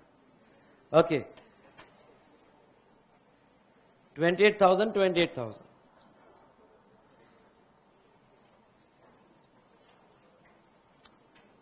चलो, आपसे कुछ सवाल यहां पे एक बार फिर से हो जाए। टोबैको पे एक्साइज है, GST है, पर वैट CST नहीं है। वैट CST नहीं है, ठीक है। अल्कोहल पे कोई टैक्स नहीं है, GST नहीं है। हाँ, बाकी एग्जिस्टिंग टैक्सेस है। और 5 आइटम्स में एग्जिस्टिंग टैक्सेस है, पर GST नहीं है। पर वो उस दिन GST में आएंगे जिस दिन GST काउंसिल क्या रिकमेंड करे। Is it clear? चलो, डिस्कशन को आगे बढ़ाते। एक और टैक्स के बारे में स्पेशल डिस्कशन करते हैं। इसके ऊपर पिछला लास्ट एग्जाम में मई 2019 में 1 मार्क का क्वेश्चन था, और MCQ क्वेश्चन में क्या था? Tax on entertainments and amusement. जो भी एंटरटेनमेंट जैसे मूवी, सिनेमा, ड्रामा, बैलेट या डांस प्रोग्राम, सर्कस, जो भी एंटरटेनमेंट इवेंट्स होते हैं, ओके, अम्यूजमेंट पार्क, इमेजी का पार्क वगैरह, तो इनके ऊपर एंटरटेनमेंट टैक्स लगता है। क्या लगता है? अगर आपने लास्ट कुछ घर डिस्कशन हमने जो किया घर पे पढ़ा होगा, तो 17 टैक्सेस में एंटरटेनमेंट टैक्स भी मर्ज कर दिया था। मर्ज किया मतलब क्या? मर्ज किया मतलब अब वो टैक्स अलग से नहीं लगे। अगर GST लग रहा है, कम ऑन, क्या कहा मैंने? GST लग रहा है तो उसमें वो सब आ गया, अब अलग से नहीं लगेगा। Did you understand? तो लेकिन इंडिया में 2 लेवल पे एंटरटेनमेंट टैक्स लगता है, एक स्टेट लेवल का और एक लोकल बॉडी का। आई रिपीट, 2 एंटरटेनमेंट टैक्स लगते हैं, एक क्या? स्टेट गवर्नमेंट का और एक लोकल बॉडी का। तो उन्होंने सिर्फ स्टेट गवर्नमेंट का ही एंटरटेनमेंट टैक्स मर्ज किया है। अब मर्ज किया मतलब GST में, मतलब जो लोकल बॉडी लगाती है, लोकल बॉडी मतलब कौन? म्युनिसिपल कॉर्पोरेशन, वो एंटरटेनमेंट टैक्स मर्ज नहीं किया, वो नहीं किया हुआ है। ओके, तो ये ख्याल रखना, एग्जाम में क्वेश्चन आ सकता है। तो साइड में एक चार्ट बनाओ, साइड में स्टूडेंट नोट में एक चार्ट बनाओ। Entertainment tax on entertainment and amusement. Tax on entertainment and amusement make 2 parts: levied by state and here levied by local body.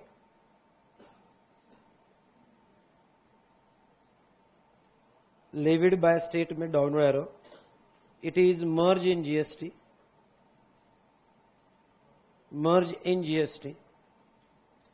hence not separately taxable,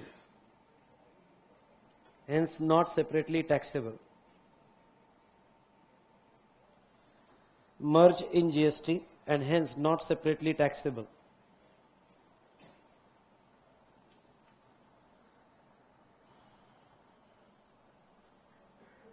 Local body, entertainment tax by local body, downward arrow लिखो. It is not merge in GST.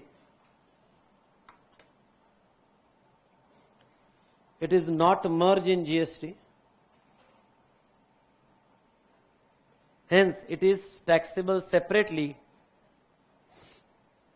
Hence, it is taxable separately in addition to GST. Hence, it is taxable separately in addition to क्या बेटा GST. Done. तो exam में बराबर देखना कौन सा entertainment है, स्टेट का है ये लोकल बॉडीज का, ठीक है. तो अब आते हैं आर्टिकल 269A. मुझे बताओ what is the source entry for GST in Constitution of India. Very good, very good. कौन सा? 246A. That is the source entry for levy of GST. और एक आर्टिकल है 269 है, ये पढ़ता हूं. Levy and collection of goods and service tax in the course of, क्या लिखा है बेटा यहाँ पे? इंटरस्टेट. बताओ कौन सा टैक्स लगता है इंटरस्टेट में? आईजीएसटी. यहां लिख दो आईजीएसटी. ये आईजीएसटी के लेवी का डिटेल है.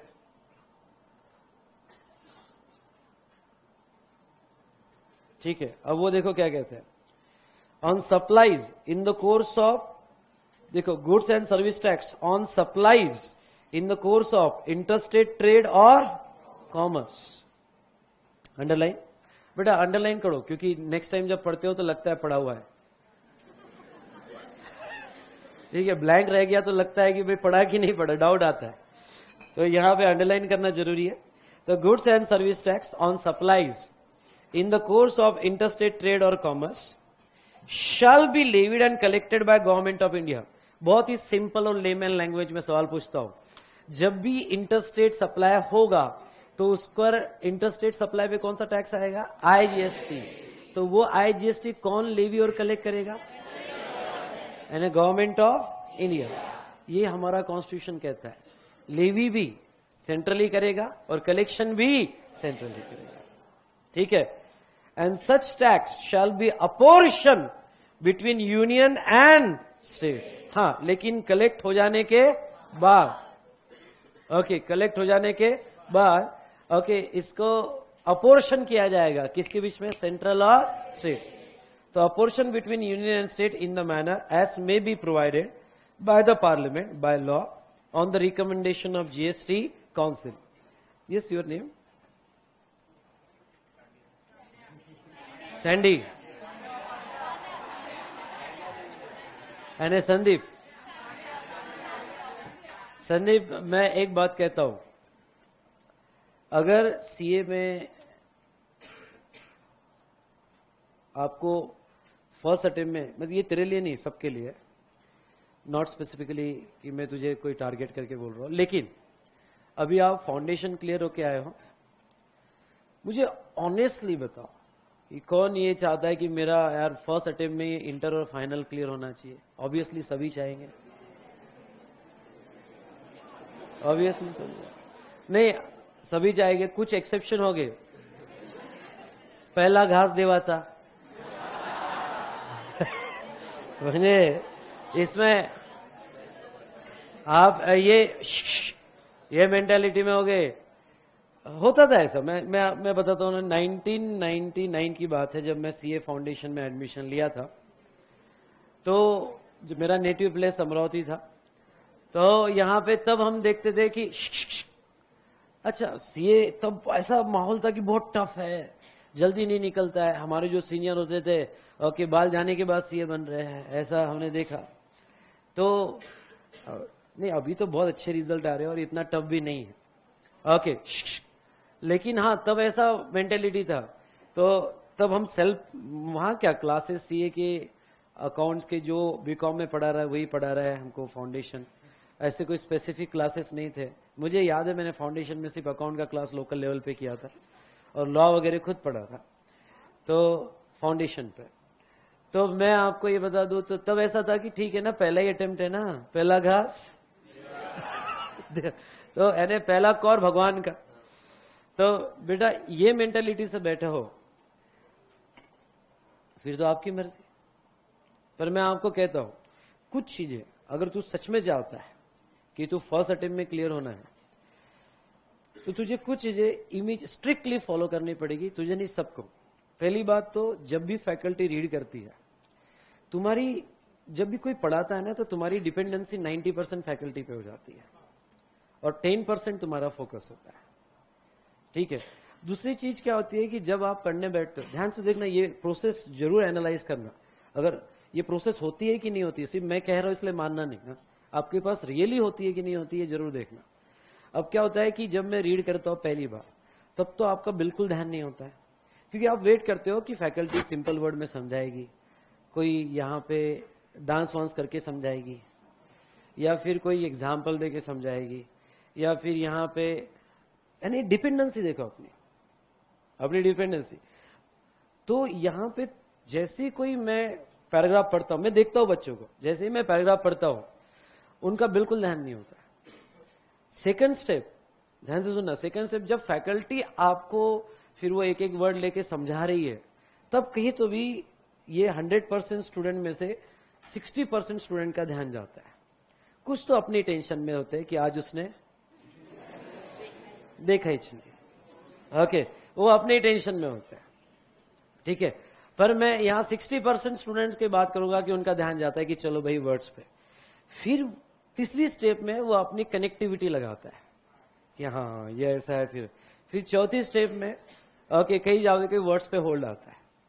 और पांचवा जब वो वापस फैकल्टी रीड करती है तो तब कुछ तुम्हारी थोड़ी बहुत ग्रिप आती है वर्ड्स पे, स्टेटमेंट पे, लैंग्वेज के कंस्ट्रक्शन पे थोड़ी बहुत ग्रिप आती है, पर ये बहुत थोड़ी आती है। यानी मैं कहूँ क्या, हमने पढ़ाने के बाद तुम्हारी जो लैंग्वेज कंस्ट्रक्शन है, ये लैंग्वेज कंस्ट्रक्शन पे 10% तुम क्लास में से लेके जाते हो कि भाई हाँ वो ऐसा है। क्योंकि मैं इसका बेस्ट एग्जांपल देता हूं कि मैंने पढ़ा दिया, पैरा हो गया, और मैं कहूं कि लिखो वापस, किसी को लिखते नहीं आएगा, किसी को लिखते नहीं आएगा। हाँ वो अपने मन से कुछ लिख देगा जितना समझा, पर किसी को लिखते नहीं आएगा, लैंग्वेज कंस्ट्रक्शन नहीं हो पाएगी। ये लैंग्वेज कंस्ट्रक्शन, ये प्रेजेंटेशन, ये सब चीजें आपको खुद डेवलप करना है। इसलिए क्लास पे, कोई भी क्लास पे डिपेंड मत रहो। हमारा एज अ टीचर बस इतना ही रोल है कि सब्जेक्ट को इजी करके देना, आपको समझने लायक करके देना।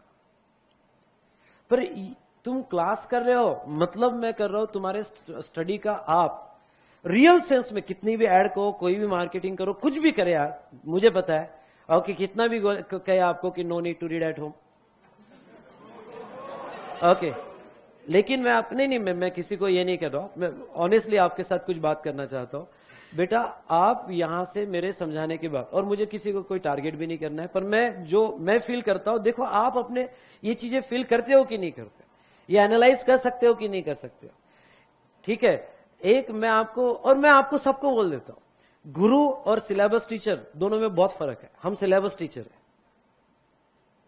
हम एक प्रोफेशन चला रहे हैं, हम एक सिलेबस टीचर है। हम आपको बस इतना ये करेंगे कि भाई ये सब्जेक्ट आपको बहुत इजी करके देंगे, बहुत इजी करके देंगे, जो आपके लाइफ में आपको हेल्प हो। मैं क्या कह रहा हूं समझ में आया ना?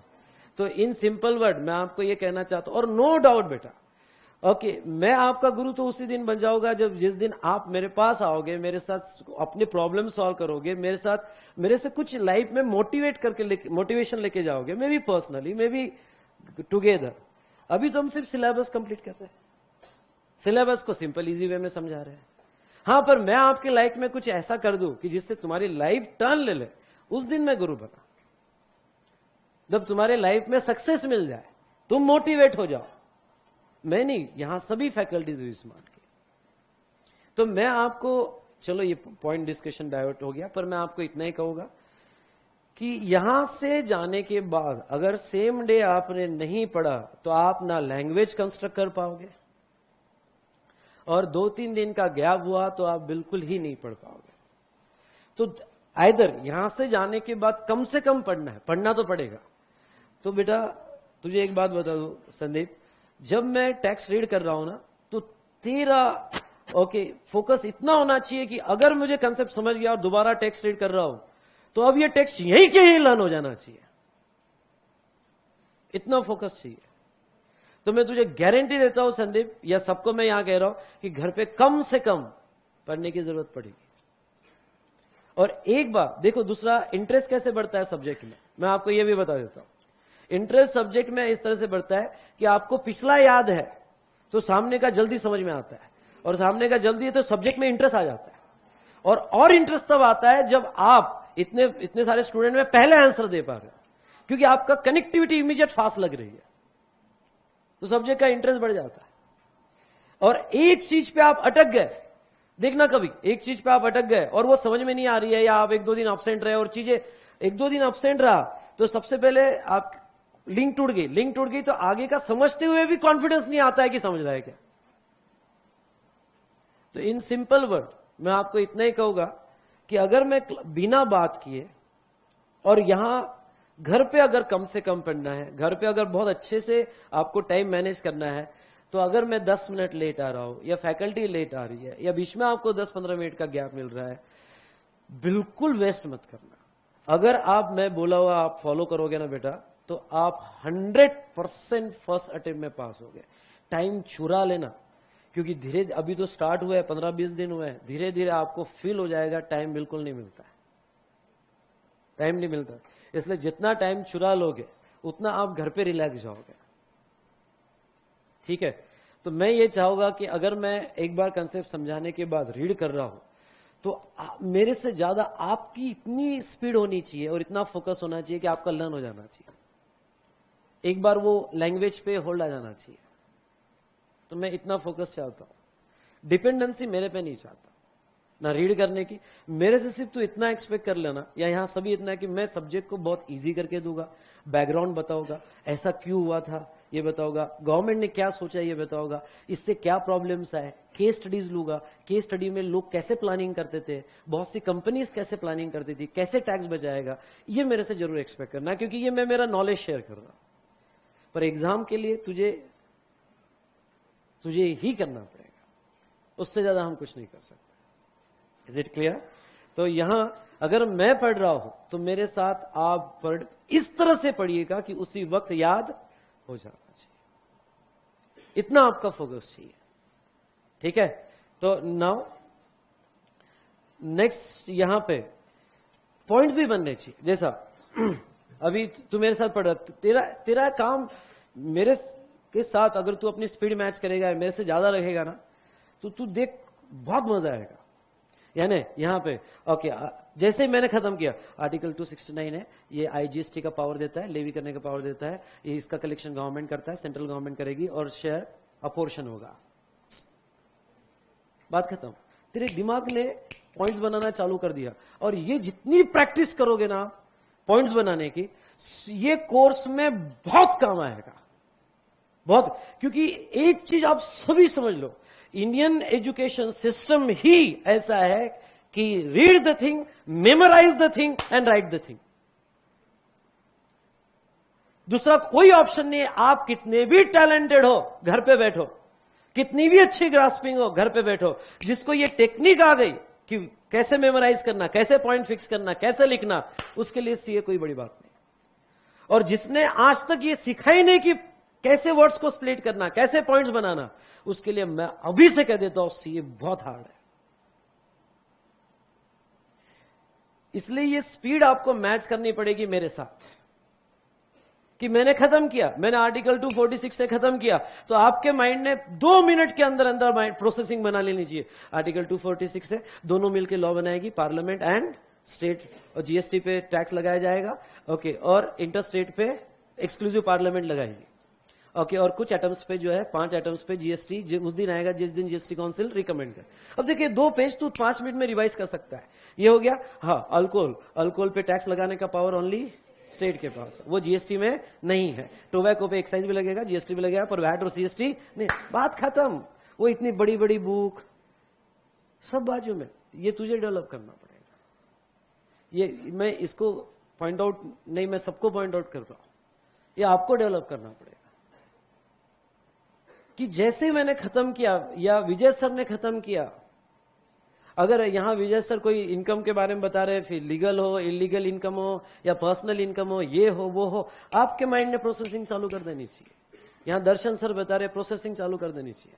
इवन आप कॉस्टिंग पढ़ रहे हो, अकाउंट पढ़ रहे हो, आज क्या प्रॉब्लम्स हुए थे, आज प्रॉब्लम में ये एडजस्टमेंट थी, वो एडजस्टमेंट थी, अगर ऐसा रहा तो मैं ऐसा करूंगा, ऐसा रहा तो ऐसा करूंगा।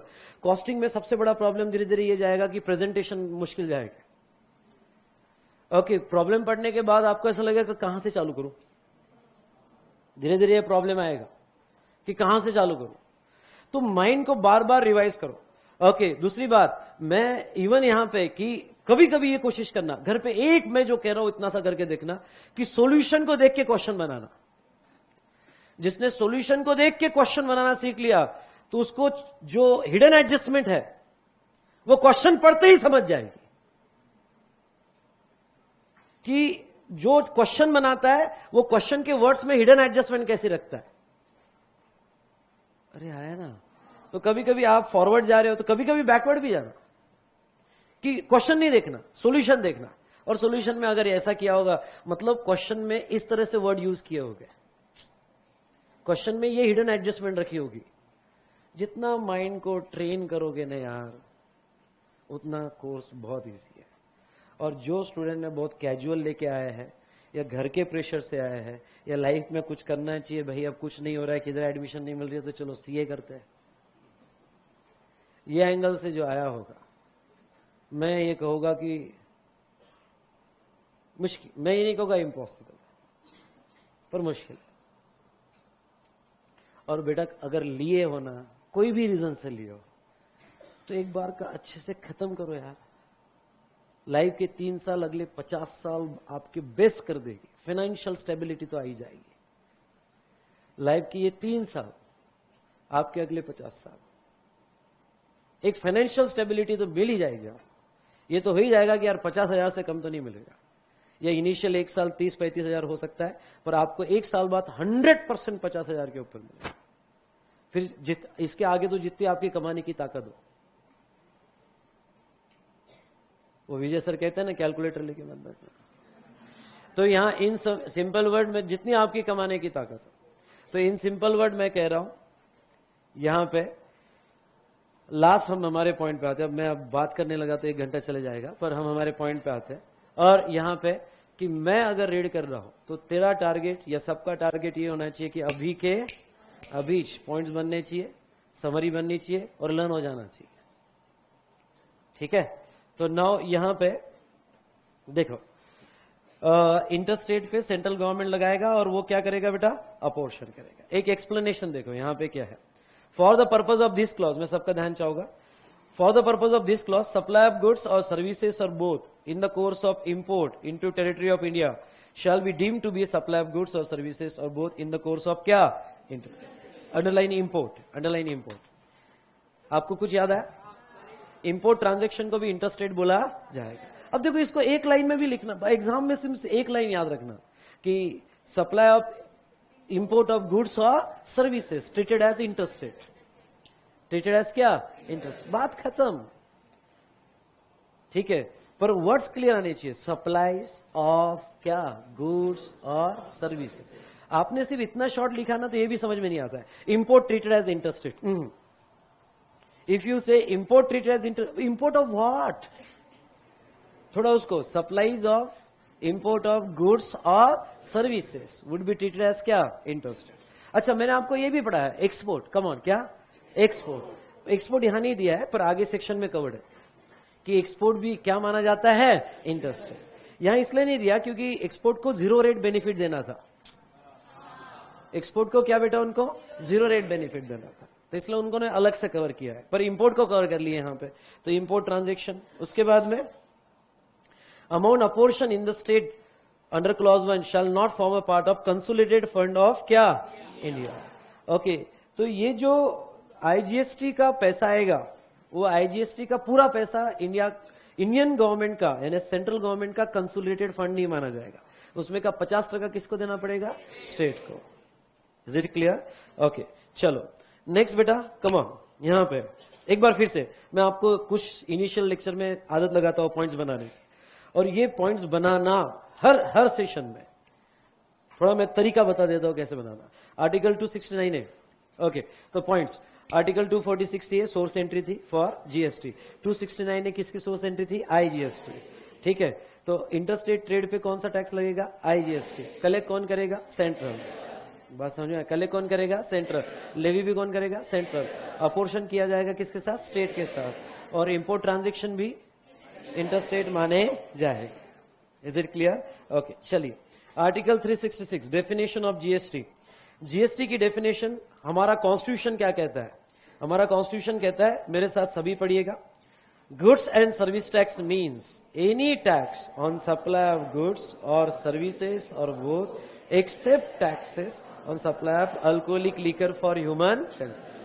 इन किसी भी लॉ में जब भी वर्ड जीएसटी आएगा तो जीएसटी का मतलब ऐसा टैक्स जो सभी गुड्स और सर्विसेज पे लगता है, एक्सेप्ट, सिर्फ अल्कोहल नहीं, पूरा वर्ड लिखना, except alcoholic liquor for human consumption. Is it clear? उसके बाद में services, as per new article 366(26)(a), services means anything other than goods. Okay, ये थोड़ा डेफिनेशन में बाद में लूंगा सर्विसेज की, इसके ऊपर कंप्लीट एक लेक्चर है, डिस्कशन हम करेंगे, what do you mean by services, अभी से अंडरलाइन करो। और as per new article 366(26)(b) state with reference to the article 246A, 268, 269, 269A, article 279A includes क्या, यूनियन टेरिटरी विथ लेजिस्लेचर। अच्छा, स्टेट का डेफिनेशन उन्होंने दिया है, थोड़ा मैं समझा देता हूं, फिर एक बार फिर से पढ़ेंगे स्टेट का है क्या। पहले मैं सबका ध्यान चाहूंगा, वैसे तो महाराष्ट्र भी यूनियन टेरिटरी है, ऐसी टेरिटरी जो एक सिंगल इंडिया के साथ यूनिफाइड हुई है, समझ में आया ना। महाराष्ट्र भी यूनियन टेरिटरी है, पर ऐसा है कि सभी स्टेट है तो यूनियन टेरिटरी, इंडिया की टेरिटरी है तो क्या, इंडिया की, पर जहां स्टेट असेंबली दी है, जहां क्या स्टेट असेंबली दी है, फिर वो बन जाता है स्टेट। और जहां स्टेट असेंबली नहीं दी है, क्योंकि वो अगर स्टेट असेंबली नहीं दी है तो सेंट्रल के हाथ में है, ये समझ में आया क्या। तो जहां स्टेट असेंबली नहीं है तो वो बन जाता है यूटी। एक बार फिर से, है तो वैसे सभी यूटी, पर जहां स्टेट लेजिस्लेचर है मतलब असेंबली है, वो बन गया स्टेट, और जहां स्टेट असेंबली नहीं है वो बन गया यूनियन टेरिटरी। ये बात समझ में। अब मैं वापस एक बार पढ़ता हूं, देखो समझा हुआ। State with reference to article 246, 268, 269 and article 279 includes union territory with क्या, लेजिस्लेचर। विथ लेजिस्लेचर मतलब देखो, आप पिछले 10 मिनट में फील कर रहे हो, जैसे मैंने आपका फोकस बढ़ाया वैसा आपको याद रहने लगेगा। और ये आपको सुबह 7 बजे से शाम को 4 बजे तक इतना मेंटेन करना है। ये समझ में आया ना। जितना मेंटेन करोगे बेटा, मैं लिख कर देता हूं कि आप फर्स्ट अटेम्प्ट में पास होने के अपने चांसेस बढ़ाओगे। ठीक है। और जिसने ये सीख लिया कि क्लास में ही पढ़ाई कर लेना, वो तो बेटा फिर रियली एंजॉय करेगा। ठीक है। और जिसने ये रखा कि क्लास पे डिपेंडेंसी, यहां बहुत से स्टूडेंट हो गए कि यार क्लास में हो गया, बात खत्म, कुछ रिवीजन नहीं, कुछ नहीं हो गया, आ गए 4 बजे तक, कोई प्रॉब्लम नहीं। वो स्टूडेंट घर पे एक वर्ड ना पढ़े, कोई दिक्कत नहीं। फिर वो स्टूडेंट ने इतना डिटर्मिनेशन रखना चाहिए कि क्लास का क्लास में, पर कर रहे हो तो पूरा अच्छे से करो। ठीक है। उसके बाद में अब यहां पे स्टेट जो दिए है यूनियन टेरिटरी, ओके। उसके बाद में यहां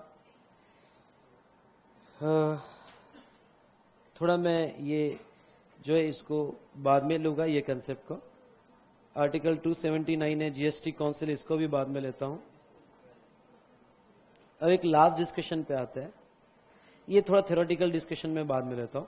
एक कंसेप्ट पे आता है, ये एक डायग्राम पे आ जाओ, वो बाकी थ्योरी में बाद में लेता हूं, जीएसटी काउंसिल एंड एक्सेट्रा। एक कंसेप्ट पे आते हैं, ट्रांजैक्शन विदाउट वैट और ट्रांजैक्शन विथ वैट।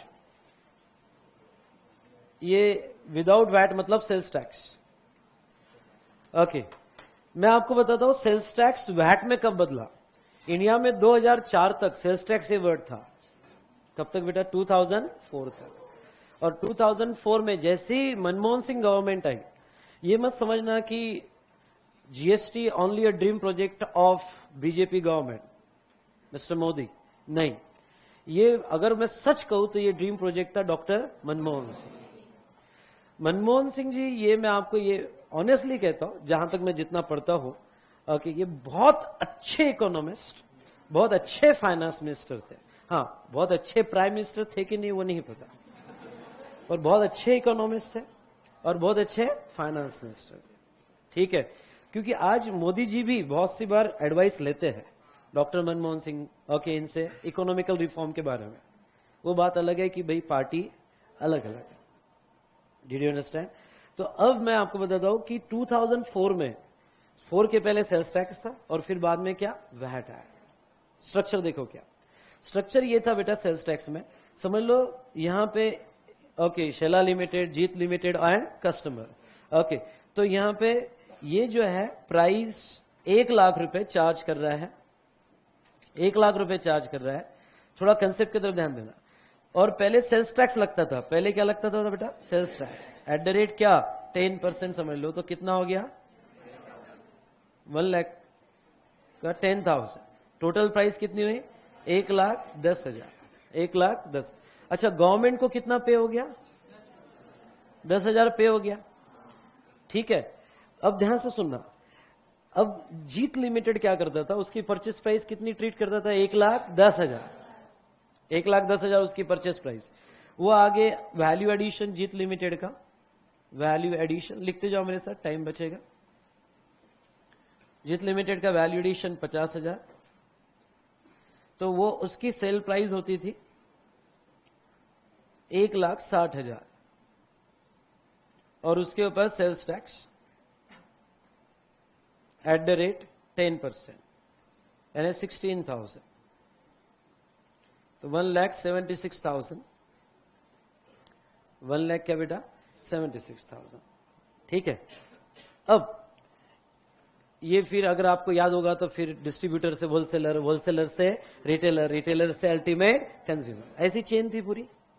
इसमें क्या हो रहा था कि ये जो 1,60,000 रुपए, ध्यान से सुनिएगा, 1,60,000 में 10,000 इंक्लूडेड थे। अरे है ना? तो वो जो 10,000 उसमें इंक्लूडेड थे, वो 10,000 पे तो ऑलरेडी मतलब गवर्नमेंट ने 10,000 तो ले लिए थे और उस पर भी टैक्स ले रही है। अरे है ना? ये एक बात थी, यानी इसको हम कहते थे tax on tax, tax on tax. इसको एक वर्ड और था क्या? Cascading effect. कैस्केडिंग इफेक्ट सबको क्लियर समझ में आ रहा है? ठीक है, इसमें कुछ याद नहीं रखना, इसको कंसेप्चुअली समझना है आगे के कंसेप्ट के लिए। ठीक है, तो अब बेटा ध्यान से सुनो, यहां पे 10,000 रुपए। चलो दूसरी बात क्या होता है बताता हूं। मुझे ये बताओ, जब शैला लिमिटेड है उसने प्रोडक्ट की कितनी वैल्यू रखी थी? 1 लाख। और जीत ने क्या? 50,000 वैल्यू एडिशन किया था। ठीक है, तो बहुत सी कंट्री इस बात पे चलती थी, इंडिया नहीं चलता था पहले, पर यूरोप में, एशिया में कुछ ऐसी कंट्री थी, उनका यह कहना था कि दूसरे वाले बंदे ने जो वैल्यू एडिशन किया है 50,000 ही किया है। अरे है ना? तो अगर उसने 50,000 किया है तो इसके आगे गवर्नमेंट ने जो टैक्स लेना चाहिए वो 1 लाख पे नहीं लेना चाहिए, क्योंकि 1 लाख पे तो ऑलरेडी ले चुकी है। समझ में आया? 1 लाख पे ऑलरेडी ले चुकी है। तो सामने वाले ने 50,000 का एडिशन किया, तो हमने सामने वाले बंदे से टैक्स जो लेना चाहिए, उसने जो वैल्यू एडिशन किया उस पर ही लेना चाहिए। अब अगर हम 1,60,000 का टैक्स निकाले, बात समझ में आया क्या? तो 1 लाख टैक्स, 1,60,000 में हम क्या कर रहे हैं पता है क्या? ओरिजिनल 1 लाख का भी टैक्स लगा रहे हैं, उसके 50,000 का भी टैक्स लगा रहे हैं और उसके टैक्स का टैक्स भी लगा रहे हैं। यानी 1,60,000 में दोबारा टैक्स पे हो रहा है, उस 1 लाख, ओरिजिनल 1 लाख का दोबारा टैक्स पे हो रहा है। Is it clear?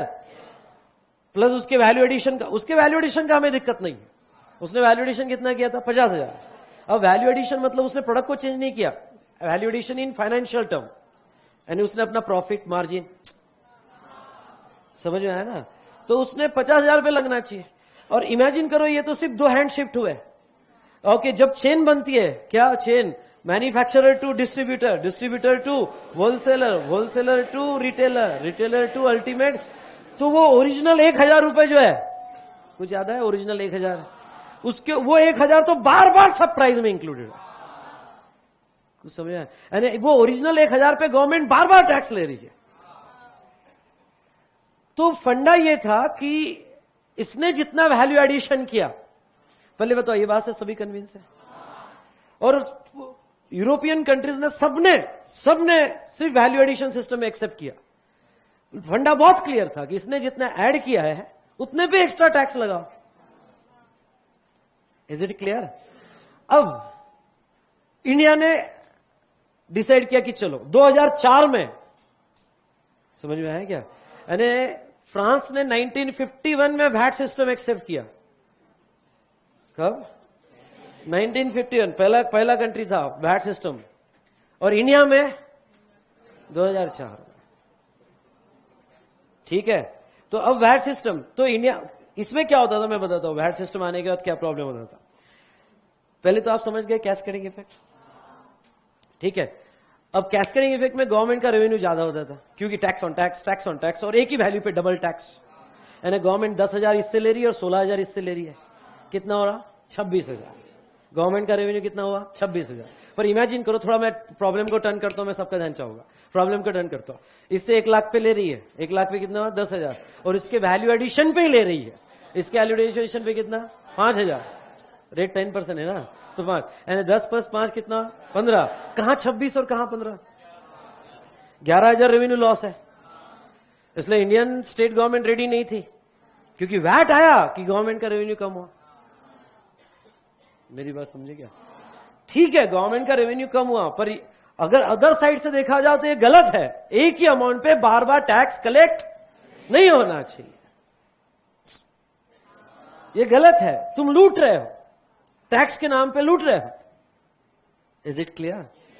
तो फिर, और इससे क्या हो जाएगा? अननेसेसरी 11,000 से प्रोडक्ट की प्राइस बढ़ गई। अब इकोनॉमिकल इफेक्ट देखो, अब आप चाहते हो तो मतलब इकोनॉमिक 11,000 से प्रोडक्ट की प्राइस, यानी जो प्रोडक्ट की प्राइस होनी चाहिए थी, ओके, 1 लाख प्लस 10,000 प्लस 5,000, यानी 1,15,000। वो प्रोडक्ट की प्राइस 1 लाख नहीं, सॉरी, एडिशन 50,000, यानी कितना? 1,65,000। वो प्रोडक्ट की प्राइस चलेगी 1,76,000। ये तो मैं 10% ही ले रहा हूं। अगर 30% का एक्साइज है, वैट है, बाकी टैक्सेस है, तो इमेजिन करो कहीं के कहीं चले जाएगा। क्या हो जाता है? प्राइस बढ़ती है तो डिमांड कम होती है, प्राइसेस बढ़ती है तो डिमांड कम। अगर डिमांड कम हुई तो इंडस्ट्रियलाइजेशन कम हो जाता है। समझ में आया? इंडस्ट्री फिर, अरे सेल ही नहीं हो रहा है, डिमांड ही नहीं है, तो प्रोडक्शन कैसे करेगी? तो इंडस्ट्रियलाइजेशन कम हुआ, ओके, तो एम्प्लॉयमेंट कम हो जाता है, और अगर एम्प्लॉयमेंट कम हुआ तो और डिमांड कम होती है, यानी कहीं तो भी तुम्हारा जीडीपी डाउन कर देती है। तो ऐसे सिचुएशन में बहुत से इकोनॉमिस्ट, और जिसमें स्ट्रांग ये फेवर किए थे मिस्टर मनमोहन सिंह, ठीक है, कि नहीं यार, ओके, वो दिखेगा, पर उनका यह भी मानना था, मैं थोड़ा बाद में बताऊंगा, ओके, उनका यह भी मानना था कि इनिशियल स्टेज में गवर्नमेंट लॉस में जाएगी, स्टेट गवर्नमेंट लॉस में जाएगी, पर ग्रेजुअली गवर्नमेंट का रेवेन्यू बढ़ेगा ही बढ़ेगा। क्यों बढ़ेगा? क्योंकि जितना ज्यादा प्रोडक्शन होगा, मतलब जितनी ज्यादा डिमांड बढ़ेगी, क्वांटिटी, अब बिजनेस क्वांटम में हो जाएगा, क्योंकि प्रोडक्शन बढ़ा, सेल बढ़ा, क्या? सेल्स टैक्स बढ़ा, वो भी है। दूसरा उनका यह मानना था कि ये डबल टैक्सेशन के वजह से इंडिया में चोरी बहुत हो रही थी टैक्स की। समझ में आया क्या? तब का सर्वे था कि लगभग जितने प्रोडक्ट मार्केट में आ रहे हैं उसमें से 60% प्रोडक्ट जो है ब्लैक में आ रहे हैं, विदाउट बिल, यानी 60% प्रोडक्ट विदाउट बिल सेल हो रहे हैं, और 40% प्रोडक्ट ही लीगलाइज हो रहा है। अब प्रॉब्लम क्या? आपका दिमाग कहेगा फिर सर गवर्नमेंट इनको क्यों नहीं पकड़ सकती थी? अगर गवर्नमेंट पकड़ेगी तब जब उनके ऑफिसर इन्वॉल्व नहीं होंगे। अरे है ना, उनके ऑफिसर पैसा लेके बात खत्म, गवर्नमेंट की भी करेगी क्या? नहीं, मैं आपको बता देता हूं, कोई भी डेमोक्रेटिक कंट्री में ऑफिसर के थ्रू कंट्रोल हो ही नहीं सकता, सेल्फ कंट्रोल ही हो सकता है, सेल्फ ऑनेस्टी हो सकती है। तो कितने भी गवर्नमेंट कह दे कि हम करप्शन खत्म करेंगे, करप्शन गवर्नमेंट से कभी नहीं खत्म होगा, करप्शन हमारे एथिक्स से कम होगा। अरे है ना, तो ऐसे सिचुएशन में आपको कह दूं कि गवर्नमेंट पहचान चुकी थी कि भाई नहीं पॉसिबल है, 60% का ब्लैक मार्केटिंग हो रहा है और हम कुछ नहीं कर पा रहे। लेकिन यही अगर हम क्रेडिट दे दे, समझ में आया क्या? क्रेडिट दे दे, एक सिस्टम ही ऐसा बना है कि हम डबल टैक्स ना लगाए, हम क्रेडिट दे दे, अरे है ना, तो लोग प्रॉपर रिकॉर्ड्स मेंटेन करेंगे, प्रोडक्ट की प्राइसेस कम होगी, क्रेडिट मिलने की वजह से वो रिकॉर्ड बताएंगे, ट्रांसपेरेंट हो गए ट्रांजैक्शन। और हुआ ऐसा, जो 60% ब्लैक मार्केटिंग चल रही थी, आज मैं कहता हूं जीएसटी आने के बाद सिर्फ 10% ब्लैक मार्केटिंग रह गई है। अरे है ना, तो वो जो 50% का गैप बढ़ाया ना गवर्नमेंट ने, उससे ह्यूज रेवेन्यू बढ़ गया। आई होप यू अंडरस्टूड, ये बात समझ में आई? तो ऐसे सिचुएशन में चलो अब मैं आपसे पूछता हूं, देखो लॉ आप ही डेवलप करोगे, ये तो डिसीजन सबने डिसाइड कर लिया क्या? ये तो डिसीजन हमने ले लिया क्या कि वैल्यू एडिशन पे आना चाहिए, इससे सभी कन्विंस हो। कैसे करोगे वैल्यू एडिशन पे? आप कहोगे सीधा सीधा क्या, 50,000 का 10%, 50,000 का 10%। चलो आपके हिसाब से चलता हूं, और किसी ने कुछ लिखना मत। 50,000 का मतलब यहां पे, हाँ कैसे करूं, बिल कैसे बनाऊं, बिल कैसे बनाऊं? एक मिनट, बिल कैसे बनाऊं? 1,10,000 purchase plus 50,000 value addition, 5,000 tax, मतलब आप कहोगे 1,60,000 प्राइस। एक आपके हिसाब से चलता हूं, प्राइस कितना है? 1,60,000 और tax, sales tax at the rate 5%, 50,000 रुपये रहेगा, यानी क्या, सॉरी 10%, 10 क्या कितना रहेगा? 5,000। ओके 5,000 ये बिल बनेगा। पर आपको लगता है ये बिल में आपका टैक्स प्राइस के साथ मैच कर रहा है? अब इसमें गड़बड़ क्या हो जाएगी, सामने वाला बंदा, इसमें क्या हो जाए, कस्टमर को पता नहीं कि उसका वैल्यू एडिशन कितना है। अब वैल्यू एडिशन मतलब उसकी कॉस्टिंग, उसका प्रॉफिट। तो कस्टमर ने कहा मुझे चेक करना है तूने बराबर लगाया कि नहीं लगाया, 5,000 10%, हो सकता है ज्यादा ले रहा है मेरे से। बेवकूफ कोई भी बना सकता है, अरे है ना। तो कस्टमर ने कहा कि नहीं नहीं तेरी कॉस्टिंग बता, तेरा वैल्यू एडिशन बता, चल तेरे कॉस्ट रिकॉर्ड बता, कितना प्रॉफिट लेता है वो बता। अरे समझ में, पहली बात तो ये ऑडिट करने मुश्किल है। क्यों ऑडिट करना मुश्किल है? कहीं पे भी ये टैली नहीं हो रहा है, तुम्हारे प्राइस के साथ मैच नहीं हो रहा है, प्राइस के साथ। क्यों? क्योंकि ये तुम्हारा जो टैक्स लगाने का तरीका है वो वैल्यू एडिशन।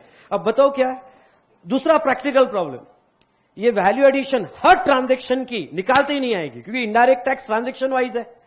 मतलब ये ट्रांजैक्शन के वक्त क्या कॉस्ट लग रही है, मेरी कुछ फिक्स कॉस्ट होती है, कुछ वेरिएबल कॉस्ट होती है। अरे बात समझ में आया क्या? कुछ फिक्स कॉस्ट होती है, कुछ क्या वेरिएबल कॉस्ट होती है। हर ट्रांजैक्शन वाइज कैसे निकलेगी? अरे यस और नो। और कस्टमर अगर डिटेल मांगेगा तो मेरे पास नहीं है, मैं दूंगा भी नहीं। मैं क्यों बताऊं मेरी कॉस्ट प्रॉफिट? वो तो सब बिजनेस की इंफॉर्मेशन ही डिस्क्लोज हो जाएगी। आप समझ रहे हो? तो गवर्नमेंट ने कहा कि लगाना तो 50,000 का ही है, पर ये मेथड सही नहीं है। फिर क्या करना? तो अब यस गवर्नमेंट ने ये मेथड ली कि हम ये 50,000 की जगह ऐसा करते हैं, पहली बात तो 10,000 का उसको ये क्या टैक्स लग क्या है, ठीक है, उसको बाजू में रखो, उसको बाजू में। उसकी बेसिक परचेस प्राइस क्या रखेंगे? 1,00,000। उसका वैल्यू एडिशन यानी प्राइस क्या रखेंगे?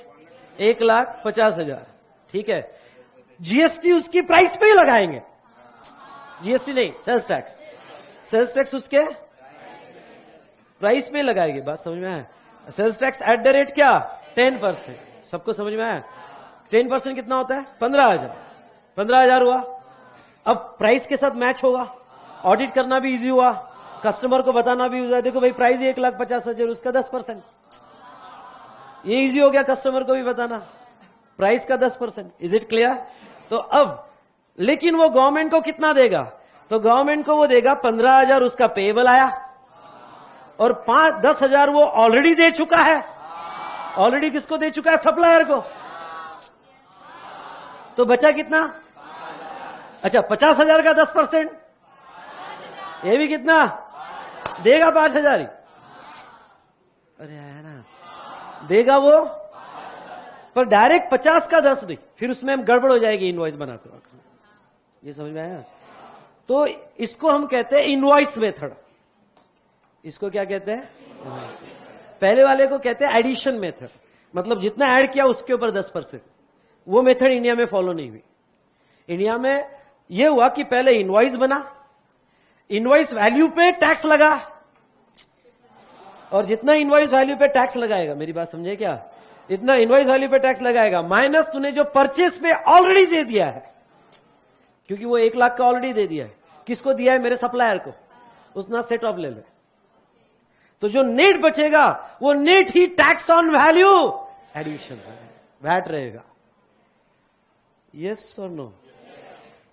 यहां से आया set off. Set off simple word में मत लेना। इंडिया में पॉलिसी कैसे डिसाइड हुई? पॉलिसी ये डिसाइड हुई कि हम टैक्स सिर्फ किसके ऊपर लगाएंगे? वैल्यू एडिशन पर। वैल्यू एडिशन पे कैसे लगाएंगे? तो हम वैल्यू एडिशन में सेट ऑफ मेथड में जाएंगे। कौन से मेथड में जाएंगे? Set of. तो हम पहली बात तो बताओ, 10,000 का सेट ऑफ मिलने वाला है, इसलिए मैं वो कॉस्ट नहीं पकड़ूंगा, क्योंकि वो मुझे एडजस्टमेंट मिलने वाली है। अरे है ना, इसलिए मेरी परचेस प्राइस कितनी पकड़ूंगा? 1 लाख। समझ में आ रहा है टेक्निकली सबको? इधर 1 लाख परचेस प्राइस पकड़ूंगा, मेरा वैल्यू एडिशन कितना? 50,000। कितना हुआ? 1,50,000। उस पर जीएसटी लगा होगा, प्राइस के साथ टैक्स मैच करूंगा, वो टैक्स मेरा पेएबल आएगा। तो और वो पेएबल जो आएगा माइनस क्या? तो यहां आप 2 वर्ड नए पिक्चर में आए। कौन से 2 वर्ड नए पिक्चर में? Output tax and input tax. Come on come on come on. कौन से 2 word? Output tax and input tax. और output tax minus input tax, net tax payable. Honestly बताओ किसको नहीं समझा? ऑनेस्टली बताओ, कोई गलत नहीं समझा होगा बेटा। अगर आपको कोई ऑब्जेक्शन नहीं आ रहा है तो 2 बातें हो सकती है। एक तो कुछ भी नहीं समझा, ये इतना बहुत अच्छा समझ गया कि कोई डाउट ही नहीं रहा। कौन से ऑप्शन में हो? सेकंड वाले ऑप्शन में। तो ये आपको समझ में आया? ये लिख लो। ओके, यहां पे 1 मिनट, पहले वाला लिखा क्या आपने? नहीं लिखा। विदाउट वैट वाला, विदाउट वैट वाला, विदाउट वैट वाला क्या था?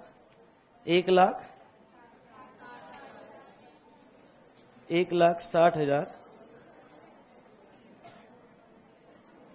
और उसके सेल्स टैक्स। अच्छा, sales tax at the rate क्या बेटा? 10%। तो कितना? 16,000। तो वो हुआ 1,76,000। ठीक है। और ये हुआ ट्रांजेक्शन विदाउट क्या? वैट। ठीक है, लिख दो यहां पे।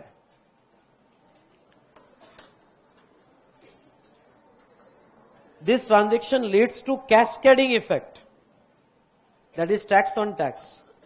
This transaction lead to cascading effect, that is tax on tax, tax on tax. Then यही ट्रांजेक्शन अगर वैट के हिसाब, अच्छा सेल टैक्स का नाम बदल दिया फिर उन्होंने। सेल टैक्स का नाम सेल्स टैक्स रखा है या वैट रखा? क्योंकि अब तुम्हारे सेल प्राइस पे टैक्स नहीं, अभी ओनली वैल्यू एडिशन पे टैक्स। Is it clear?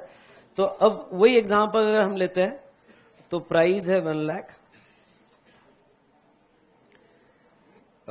मैं सेल्स टैक्स की जगह वैट लिखूंगा।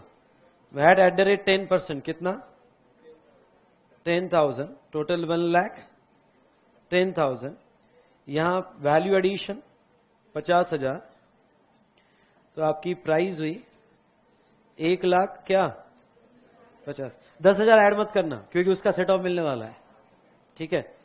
और उसके बाद में वैट एट द रेट 10%, यानी कितना हुआ बेटा? 15,000। ठीक है, 15,000, तो टोटल कितना 1,65,000।